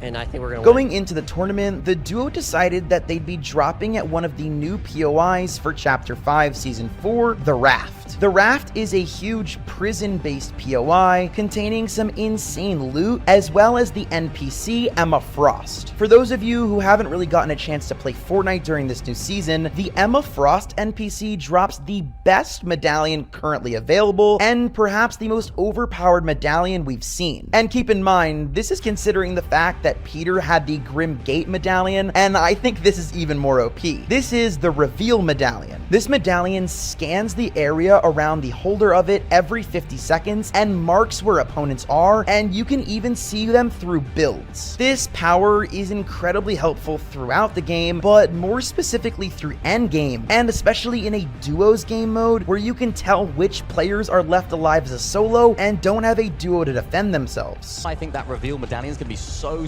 beneficial for them because they can just find anyone lurking in different situations. They're not going to get snuck up on. It's playing into their hands right now if they can make it off spawn, which it seems like they have a solid strategy so far and clearly a lot of confidence as well. The Emma Frost NPC also drops a Mythic Striker Burst AR, which is an incredible weapon, especially this season when there isn't a ton of long distance weaponry. And in these really stacked Grand Finals lobbies, if you guys don't know, there's something called Storm Surge where players need to do a certain amount of damage, otherwise they'll be killed by the storm. So with a weapon like that in Peterbot's hands, it was no doubt that they wouldn't deal with issues from Storm Surge. Everyone knew this was the best drop spot by far, and because of how valuable this area is and just how much amazing loot exists there, 3 teams decided to drop there, which is a lot of teams to be contested by, but like I said before, Peterbot was incredibly confident in himself and his ability to absolutely destroy everybody in his way. The Raft is looking busy. There's a lot of duos going into the same spot. Is that a good thing for you guys in terms of surge and things? You kind of eager to have that happen and prove right off the bounce that you guys are ready to contend for that title? Yeah, I mean, like, the 4 teams won't really be an issue for us because, you know, I think we are going to be chilling on our side of Raft and get the Mythic Gog every game. Although And, Peterbot we'll had see won close to multiple forecast. FNCS Will you Grand be getting Finals a at this point, he has yet to win a LAN event at this level. So this was a big moment for him to prove all the haters wrong and once and for all show people that he was not a cheater. So without further ado, let's drop in to game number 1. Chapter 5 has been theirs with back-to-back championships. Now they're looking to keep that streak continuing. In game 1, the duo drops as planned on Raft and immediately snatches up the medallion. Peterbot was saying earlier on, that bot is always going to be ours. Emma Frost's medallion and that mythic striker burst, that's everything that they're after, and he's already collected it. Wow, so Peterbot and Foyo already off to a great start here. Clearly they have the advantage. Clearly they even have the respect of the teams landing here not to step center foot into their location. With the reveal medallion in hand, the duo would press on to Rift Island. As the Rift Island's already gone up and we already know who's playing for it. Peterbot and Poyo did not even wait a moment's notice. As soon as the Rift Island spawned in, these two were prepped and ready to go. Peterbot already taking advantage, putting some pressure onto teams that are just trying to rotate at the bottom of Rift Island. You know teams like to try and utilize some of those rifts along the bottom, but again, when you have a team like Peterbot and Poyo, and they're not the only ones lurking either, Trashy and Threats as well, making their presence known. But keep in mind, Poyo Peterbot, they've got that reveal medallion. Yeah, they're going to be able to scout them out in just a couple of moments here. So Trashy and Threats will have a big problem here. Taking out Cheeps and earning his first elimination of the game and the tournament. But there would be plenty more to come. Major eliminations are happening though as we're covering the action here. One of those, it's Peterbot and Foyo staying active here. Down goes Cheeps from the high ground there. And they are doing what we expect of them. Very healthy, extremely material capped, and now picking up points. That's a runaway train potentially starting to take form. Of course, Peterbot was not going to just stop there. He kept rotating, eventually making it towards the final few storm circles. He would also take out Alex's duo Power Worthy on the way. Unfortunately, however, Peter would also lose his duo Poyo in the rotation process, meaning that he was going to have to play out the final circles as a solo. But just because he was down a teammate doesn't mean he was going to hide for the rest of the game. This is Peterbot we're talking about. He was going to go down fighting. With Clix's oh my god. POV, but Clix wow. is just crazy with the movement. The fact that he managed to escape. Still alive. Still he's clutching. Almost a top 15 now. And he's inside the top 15. Could he make a top 10? It's so close and down he goes to the hands of Peterbot. He takes him down. Peterbot is also a solo. Peter was able to drag him and Poyo right into the 7th place spot with 8 total eliminations. This match altogether got the duo 70 points. And while this is not the first place finish Peter was hoping for, this round set them up perfectly for future high performance games. And speaking of future games, it's time to talk about game number 2. In game 2, Peter and Poyo stay true to their drop and play similarly to the early game of round 1. Muzz gonna find himself into a situation. Peterbot goes huge there though off the SETI. 8 eliminations now for Peterbot and Poyo here. Peterbot still going, nearly finding another one there. Just moments away now from a top 5 here. Can he do it as a solo? He's getting spotted out though. Armor wall comes down. Another weak player in front of him. Oh, he did get tagged. Never powered out. It was so close. And it was clear that they simply weren't as lucky this game, dealing with some tough RNG. They were having trouble finding their footing and had incredibly low materials. However, Peter would get an important elimination against Sphinx and then Yuma and Acorn, but he wasn't able to stick the landing. Just too much pre-existing pressure. But Peterbot controls massive here. Acorn's gonna get caught out, and Peterbot gets the shutdown. Oh, but someone comes from behind, and down goes Peterbot. This subpar performance landed the back-to-back winners in 15th place with only 3 eliminations. This 34 points would bring their total to 104. That game was disappointing for Poyo and Peter, but they still had plenty of time to take their rightful place at the top of the leaderboard. Going into game 3, Peter and Pollo would need to lock in if they wanted to get a good start going into day 2. They continued to drop at the raft and got their medallion and started to approach other teams. Peter actually was able to get an early kill onto Trashy and another elimination onto Cammy, but it wasn't until the end game that Peter really decided to shine. Peterbot Pollo, they're currently sitting inside of top 3, third place to be specific, and they're gonna instantaneously take over the hill. Prime position, also catching shots, tags, connecting onto Queasy, but the hill height is the real W here. Well, I hate to call it early, but it is not looking good for the lobby if you're rooting against Peterbot and Pollo right now, as they've got themselves the natural elevation, the material count, and the base already set up. This capture of the high ground was so incredibly important because it set Peter and Pollo up for some incredible eliminations while keeping themselves safe from attack from above. However, this was absolutely devastating to literally every other team still alive. Fortunately, he won't even get a chance to reconsider where he wants to go next. Peterbot and Pollo more than content to take the shutdown. And they're the team up top, looking down on the rest of the lobby here. Peterbot and Pollo are bound to catch wind of this. Immediately, the shots rain in. Kovac's trying to scurry around, but he won't escape. There's too much pressure. Peterbot too accurate as well. Another duo life getting flamed here in the mix. Ritual still trying to work his way through. He's crouching, he's breaking the builds, but Peterbot and Pollo MDF, I hate to call it early, but they are looking primed to take over here in match 3. As the storm circle got smaller and smaller, Peterbot and Pollo eventually had to lose the high ground and fight the remaining teams one-on-one. Goes to them, Mustache is down, Malabuka's down, 2v2. All they gotta do now is find the last shot, and Pollo, hungrier than ever, is gonna get one. They just need the second now. Peterbot, Pollo, they're tracking him down. Swizzy staring just a layer above. Pollo's gonna fall though. This could be massive. Swizzy could actually take it, but Peterbot trying to shut that tree down. Peterbot, oh my God, is all he needs. Swizzy takes it home. Peterbot and Pollo get taken down to the hands of Swizzy. In the last minute, unfortunately, the win was taken right out of Pollo and Peterbot's hands. But that doesn't quite negate the fact that they played an incredible game. And Peterbot didn't seem to worry about the second place anyway. He knew that he just got enough points to put him in first place overall.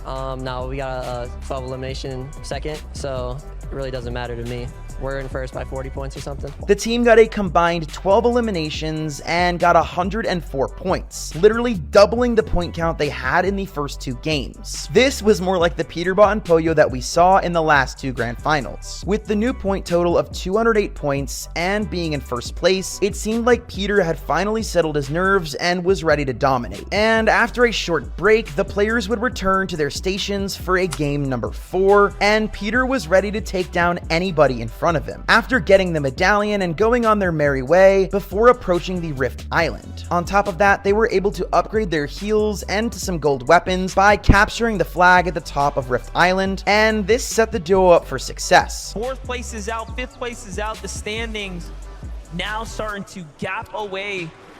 Thomas HD and company, Trulips and company are the closest to, but our first place lead, Peterbot and Pollo here, set up for the Rift Island. They continue to fight for it. It's like you see it spawn and you know, all right, who's gonna be there? It's this team right here. Nah, for me, it's the fact that Peterbot just lit King up, trying to rip by the side of Rift Island there. And Peterbot, we heard it direct when he was doing that interview with Adam Savage. My aim is on another level right now, and that might be the most perfect example imaginable. But despite their good luck with loot, Pollo goes down early, which leaves Peter to hold down the fort. Get it? Fort, like Fortnite? Okay, just play the clip. Peterbot may have his community on his back, but the rest of this lobby, the rest of the world is hoping he does not perform well. Acorn is going to be the resulting team of the reason Pollo is down and out. And this is good for everyone else. Obviously not so good for Peterbot. In this moment, his mind probably switched into survival mode. In order to maintain his lead, all he had to do was make it further and further up in placements, but unfortunately, Peterbot would go down in 18th place. Crevice here, but no! Doesn't take the first shot as a warning, and that's a huge mistake now. The first mistake we have actually seen from Peterbot right there. Because of this mistake, Peterbot and Pollo left the game with only 20 points. And while this wasn't a bad enough performance to drop them out of first place, it definitely let the gap between the second place team, Vico and Flixie, get much closer. And in fact, going into the 5th game, they were only 1 point behind Peter and Pollo. If Peter and Pollo wanted to have the lead going into day 2, they would need a successful game 5 and 6. Game 5 starts out with an unremarkable first half. After following their loot path and grabbing their medallion once again, they would stop at Rift Island and a vault on the way, building up an inventory they could dominate with. However, unlike the last game, Pollo doesn't get picked off early, and the two of them seem to be playing a little bit more safe and a little bit more conservative so that they could secure a high placement. Find threats with the finish there. Now that's 3 elims, another end game, inching its way towards them now as we're almost to zone number 9. Big moves here for Peterbot. They're going to give up the high ground a little bit here to play the low front side. Very interesting strategy given that they had mats to work with, but too many teams are alive for their liking, it seems. Also, the natural elevation possibly working against their favor for the time being. They don't want to get caught off guard, much of a similar fashion the way they've been catching other teams off notice. These two would have to play the rest of the match on low ground, but that was not a problem. They burned through countless opponents one after another until there was only 2 teams that remained, Peterbot and Pollo, and Bolts and Bryce. Bolts and Bryce have been here before. Bryce specifically has won games in person on land. I called it before. This is the team that you have to look out for. They are so talented. However, Peterbot and Pollo I mean, they've been ahead of the pack so far.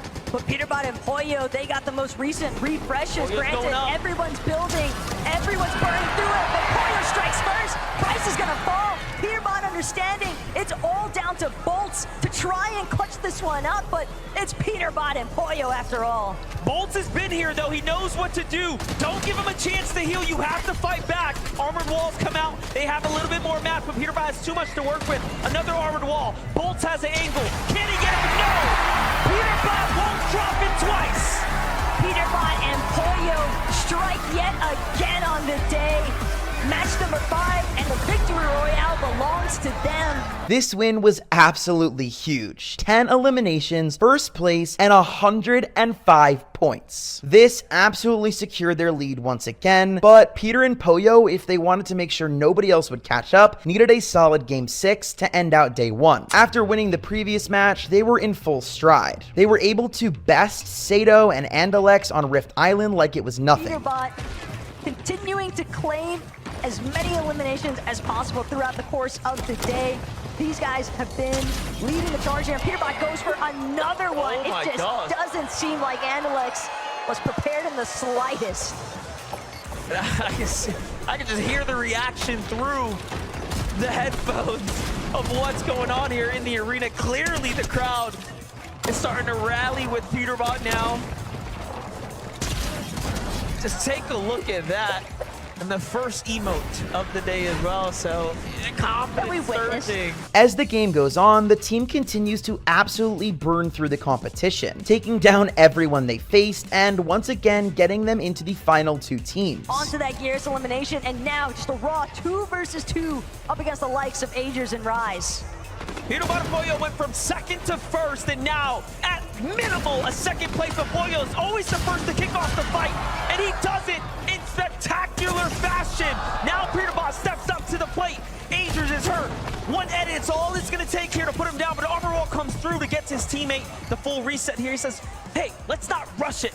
And then they jump down, focusing up the high ground here shortly. Give it a moment now. Peterbot and Pollo side by side here. Rise and Agers starting to fizzle it off. Pressure coming in from the low ground. They're running out of materials. Armor walls are done. They're depleted. Still decent amount of space for Peterbot and Pollo to work with. Keep in mind, Pollo also still has those 4 armored walls, but as far as the health bar is concerned, Peterbot, Pollo, they are fully in the driver's seat But that doesn't mean that Ryzen Agers couldn't turn this one in their favor. They also need a massive game here to finish strong on the leaderboard. Definitely, this is going to be a significant moment now. How do you close out day number 1? Second and first, very impactful differences here. Peterbot and Pollo start to swing their way up. They get the angle that they're looking for. Pollo, once again, doesn't quite find it. Peterbot's hurt, though. It's a low ground attack. Pollo by himself here, but the trade from Peterbot up top, he has done what he needed to, and Pollo takes down Agers and clutches out the win from the low ground with back-to-back dubs. Pollo said it himself.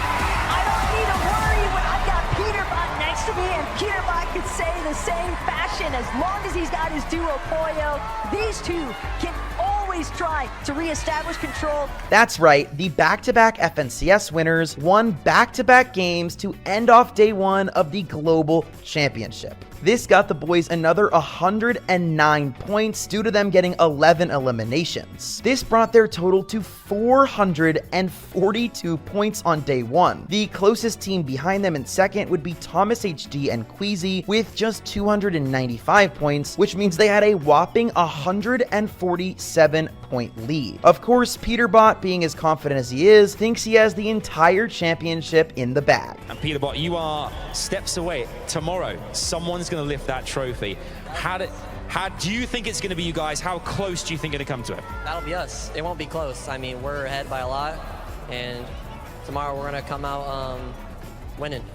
But as we all know, anything can happen on day 2. And for those of you that don't know, Epic actually gives out 1.5x the points that they do on day 1, meaning that if anything is going to happen, it's going to happen on day 2, as you can earn way more points for getting the same placements you got on day 1. In the first game of day 2, which is game number 7, Peter and Pollo decide to recycle their strategies from day 1. However, they run into a little bit more trouble on Rift Island than they were prepared for. For Peterbot and Pollo, not much has changed given that they have continued to key their way into the Rift Island. This time, though, met with a lot more resistance. It's about the weakest we've seen them coming into mid-game, and I mean, it makes sense. You have Zagu up top here with Shadom and Vidil and Reason here. Very strong teams, very low on the surge here for Pollo and Peterbot. I mean, everyone might just get what they've been looking for, a potential early exit here. Oh, that was a little bit of a whiff there out of Pollo. Was probably hoping to fully connect, but Pollo, he finishes what he started, gets Reason in the process, but finds himself getting immediately gobbled up by Vidil. And now a serious 1-versus-1 situation, but keep in mind, there's so many other teams surrounding Rift Island. Peterbot, he's just hoping that he can get the revive off. Talk about an incredible save here, but Body Out's not going to make it easy here. Armored walls are coming out. Peterbot is desperate and boxed up right now. Zagu is also just above, putting in a couple of shots here, but things are going to slow down. And just when you thought it was over, they get saved here. Peterbot and Pollo are back in. But at the cost of so many of their armored walls, Peterbot had to fully utilize practically everything he had saved up. And keep in mind, they still need heals. There's no shield, at least as far as Peterbot's loadout is concerned.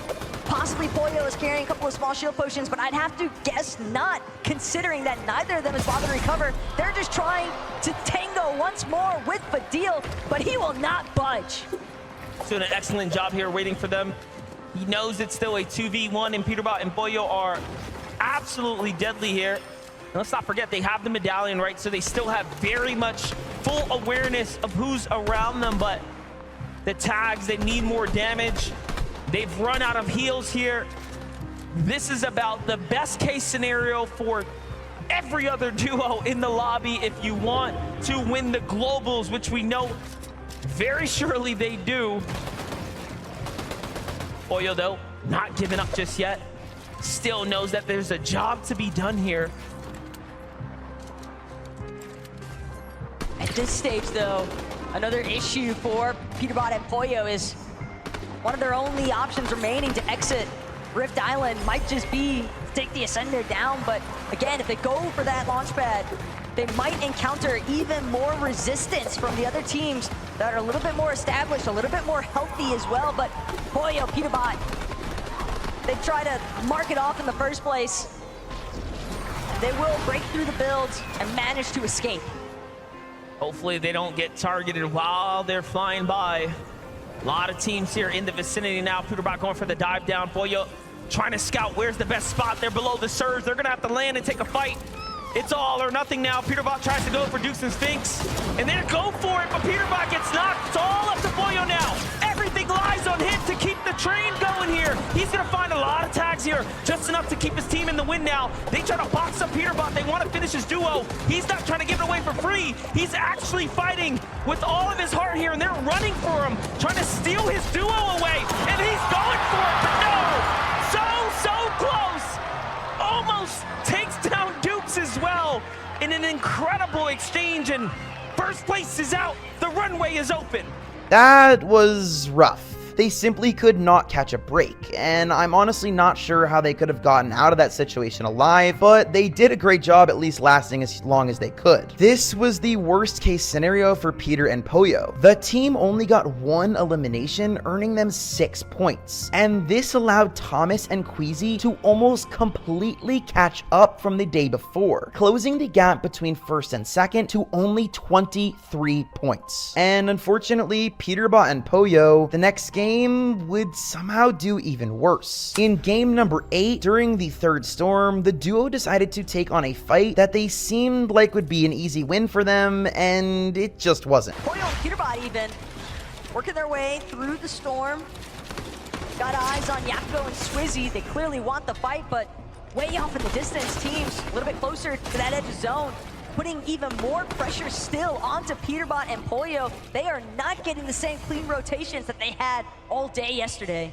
Now keep in mind, this is a team that has landed on each other, right, coming into the season. So Peterbot and Pollo now forcing a back out because tags are coming in from the distance is definitely not ideal by any means. However, if they found the tags that they need, they won't have the problem they had in match number 7, right?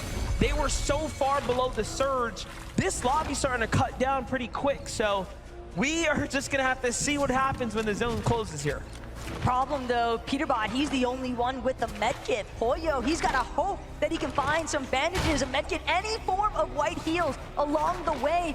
But that moment doesn't seem like it's going to come.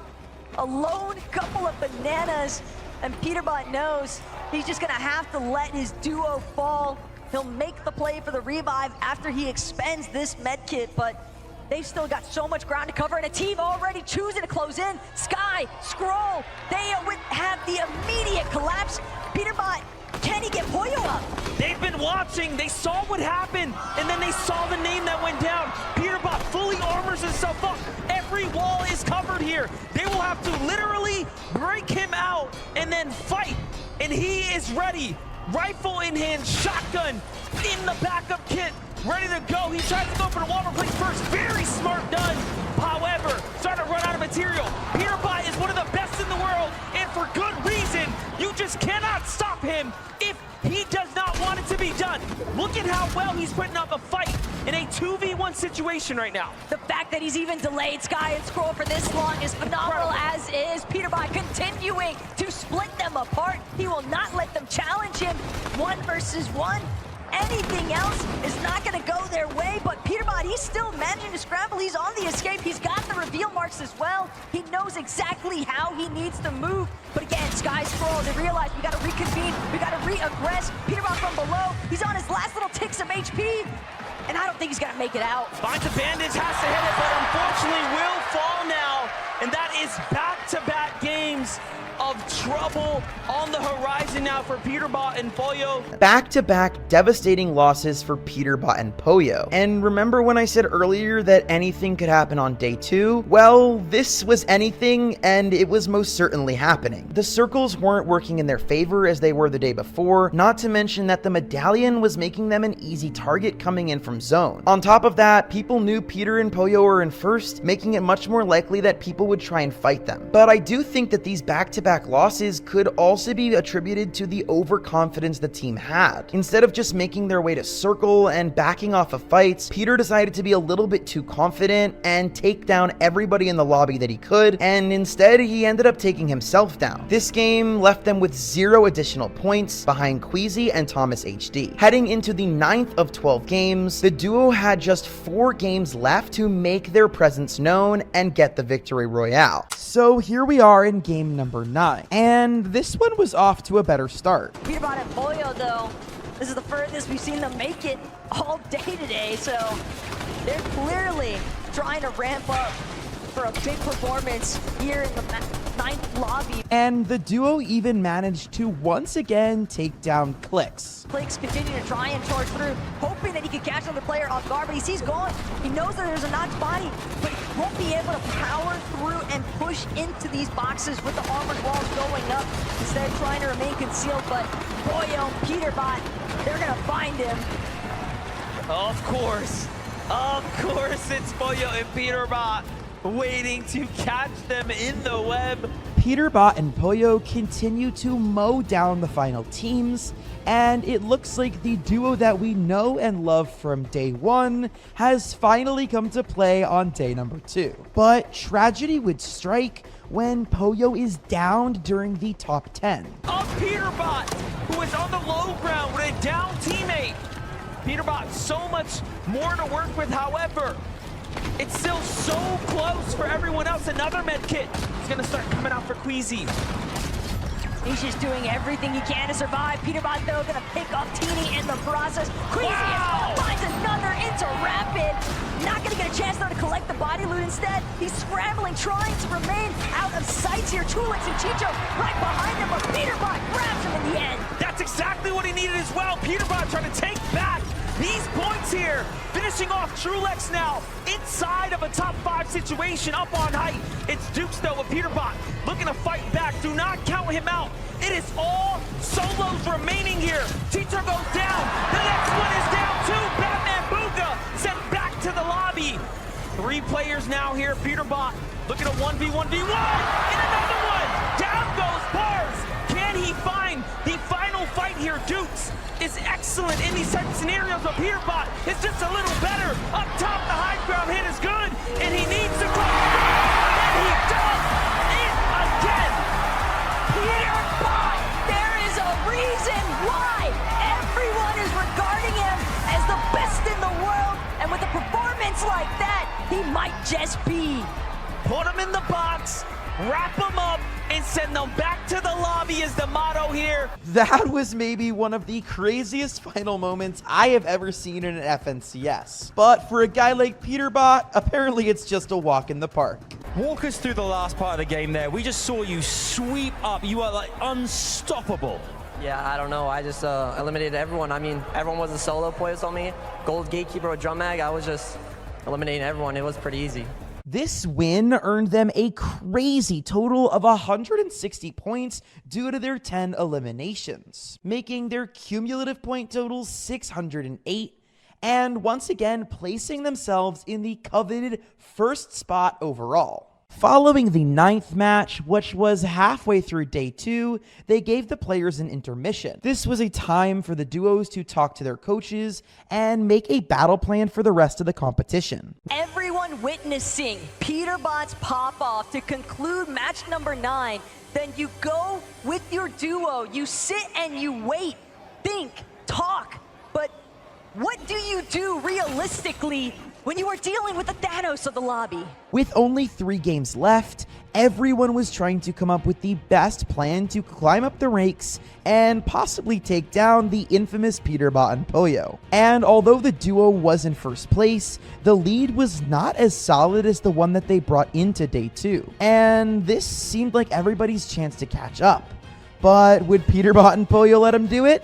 Let's find out. Game number 10 is one of the most important ones in the tournament. Everyone is well rested as they came back from the intermission. The game started off normal, but unfortunately for Peterbot and Poyo, they were unable to contest the forecast tower, which was a major part of their strategy in early games. This is also partially Domino's effect because Peterbot and Poyo rotated so early on to push Damo and Resigns off of the Clicks Benno eliminations that now it's left an opening for Baka and Pars to set up home base around the forecast tower that would typically be contested by Peterbot and Poyo. And this game would continue to spiral out of control for Peterbot and Poyo as the two managed to get caught up in a couple of fights outside of zone once again, which cost them valuable resources. Getting ever so closer to visuals and company, but on the other side, Peterbot and Poyo making a move here from the outside of the zone now, and they are not looking too hot down at the red line rig. This could actually be a big spot of trouble here if Peterbot and Poyo aren't careful. They had teams on both sides of them as they continue to try and work their way into Brawler's Battleground. Just look at the amount of materials they've had to expend already, and they're still sitting just outside the edge of zone. It was starting to look like we were about to see a repeat of the first two games of the day, and although they were able to escape the threat of the encroaching storm, the duo wasn't entirely safe. They were incredibly low on heals and on materials, but they were about to pick off a duo that would turn this game around. Meanwhile, Peterbot Poyo, this could be exactly everything they were looking for. Ed and Persa have fallen, and a big refresh of materials has finally headed their way. That was actually so fast too, right? One of the fastest eliminations they picked up, but look, no heals were given out. You would think you catch two teams or a set of duos here on the outside, catch the quick elimination, and you'd be fully refreshed, but they are still in a very bad situation as far as heals are concerned. Yeah, the kills turned out to not be as big of a help as they hoped. The duo enters into the top 20 and are quickly running out of materials. They manage to pick off Crisp before ultimately being taken down. Peterbot is down to his final 4 builds. Wow. Make that 3. He's still got 6 armored walls though, but he'll have to be so meticulous with how he actually places them. But Needed just that. in time, Crisp has been found. It's not much. It's not much, but it's something, and down they go in 17th place. They just couldn't get a footing. And while 17th place certainly isn't inspiring considering their previous first place win last game, it definitely wasn't as bad as they had done earlier in the day. And because of all the eliminations they had, they did still earn 51 points. However, Thomas and Queasy were hot on their tail in second place. In Game 11, Peterbot and Poyo managed to actually get a hold of the forecast tower. Poyo and Peterbot, yet again, also finding themselves fully in control of the forecast tower. They've doubled back, they've secured it again, and this means that they will have all the information for all of the zones coming up. It's such an advantage. And they were also able to secure Rift Island, and that meant that Poyo and Peterbot were absolutely stacked. They had heals, they had weapons, and they knew where the zones were going to be, and along the way they picked up an elimination on Power Worthy as well. Once again, the duo made it to top 20, but the top 20 became a little bit more difficult than they anticipated. Peterbot and Poyo continuing to rack up the eliminations here. They couldn't have found those elims at a better time. Granted, it would be difficult for them to actually make their way towards the body loot, but Peterbot Poyo, they might just choose to take what's right in front of them. Rise immediately falls to Peterbot's accuracy, but it comes at a cost. Peterbot's lost Poyo. The lobby has closed in. Peterbot from the low ground, forced to throw out the armored wall, but everybody's got their eyes on the prize. It seems as though they've all pinpointed the fact that this is a solo operation. With Poyo down once again, against all odds, here's what happened. They are decimating the lobby. It's a 1 versus 2 scenario, but Peterbot is just making it happen. Thomas HD and Queasy sitting at 8 eliminations already, though. But Peterbot gets another ritual isolated. No re in sight because he's been taken out earlier on. And Peterbot continuing to tarp his way through the low ground. there's a possibility, MDF, these two might actually just clash head on. We have a 2v2 and then all solos in between. One of those solos is, of course, Peter, but Rapid is gonna fall as well, and he just does not stop claiming eliminations at this point. Booga on the backside of zone. Don't come out, son. It's not gonna go well if you step into Peter's domain. Meanwhile, Thomas HD, Queasy are setting up the victory royale. Thomas HD, Queasy, they know. It's Peterbot and Booga. Oh my God. God. To deal with, but Peterbot gets a huge chunk out of Queasy. Thomas is gonna fall. One more shot could do it. Peterbot with the refresh, continuing to break through on the long ground. He's making the impossible happen. Queasy versus Booga up top. Takes him down. Queasy versus Peterbot now. How badly do you want it? Queasy is looking for the tag. Both shots can easily go any way. Peter finds the first one. Can he get the second? He is incredible. The second time today, Peterbot knew it was exclusively down to him, and left to his own devices, he delivers. You just cannot make this up. He is too good. This win was huge, but it did not guarantee them the win. The second place team both in the previous match and in the overall leaderboards is Thomas and Queasy, and they managed to get 12 eliminations in the previous game, meaning they actually earned more points than Peterbot and Poyo, even though they were in second place. And that means that for this last game, everything was still on the line. The teams were left to strategize amongst themselves before the game started, and Queasy and Thomas had to decide if they were going to play the game out normally and hope Peter and Poyo die, or if they would land on them and take matters into their own hands. But regardless of the decision, Peterbot and Poyo were prepared. Yeah, I think they're going to land on us this last game, and then we're just going to kill them, and that'll be it. Okay, you expecting that as well? Do you think there's a chance that Thomas and Queasy may make the play and go for you guys and land where you're landing and challenge you?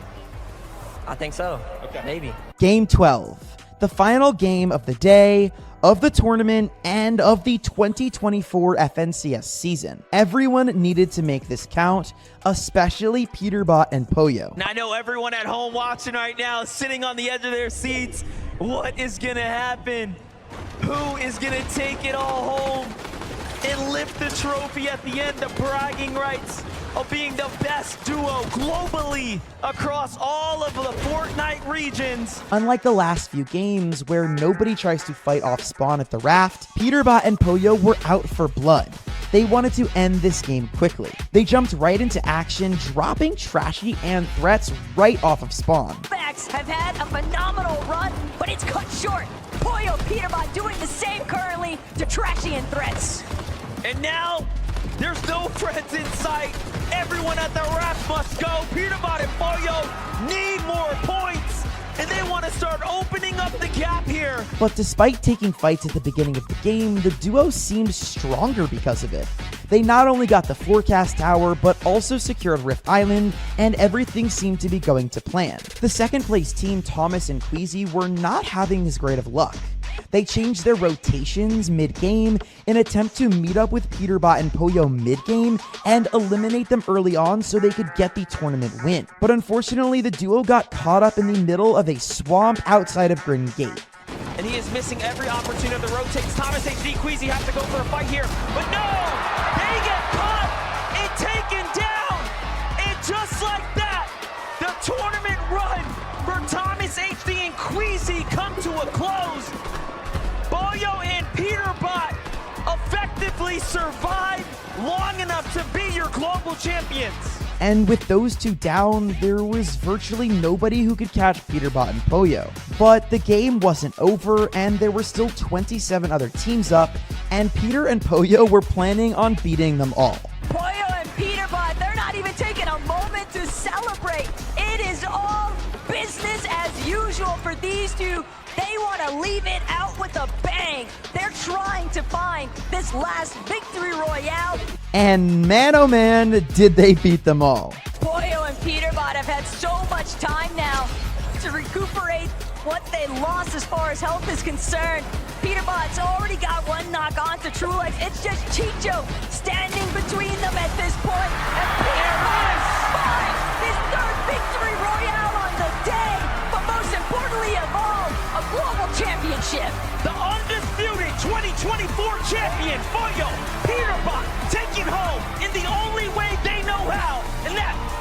Victory Royale.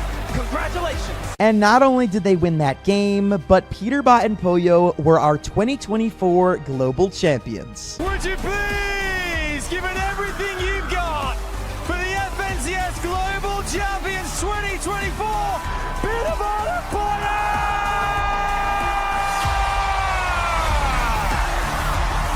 Wow, Peterbot and Pollo are one special duo.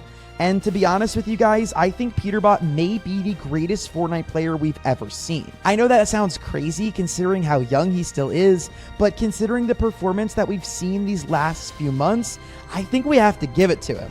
Okay, and if you guys didn't notice, it's the end of the video, and I haven't talked about the Middle East region yet, and that's because I don't know who the GOAT is over there, so comment down below if you're from the Middle East region or if you follow their competitive scene, and let me know who the best Middle East GOAT is. Also, comment down below who you guys think the best region in Fortnite is. Make sure you guys subscribe if you enjoyed this video, and I will see you in the next one.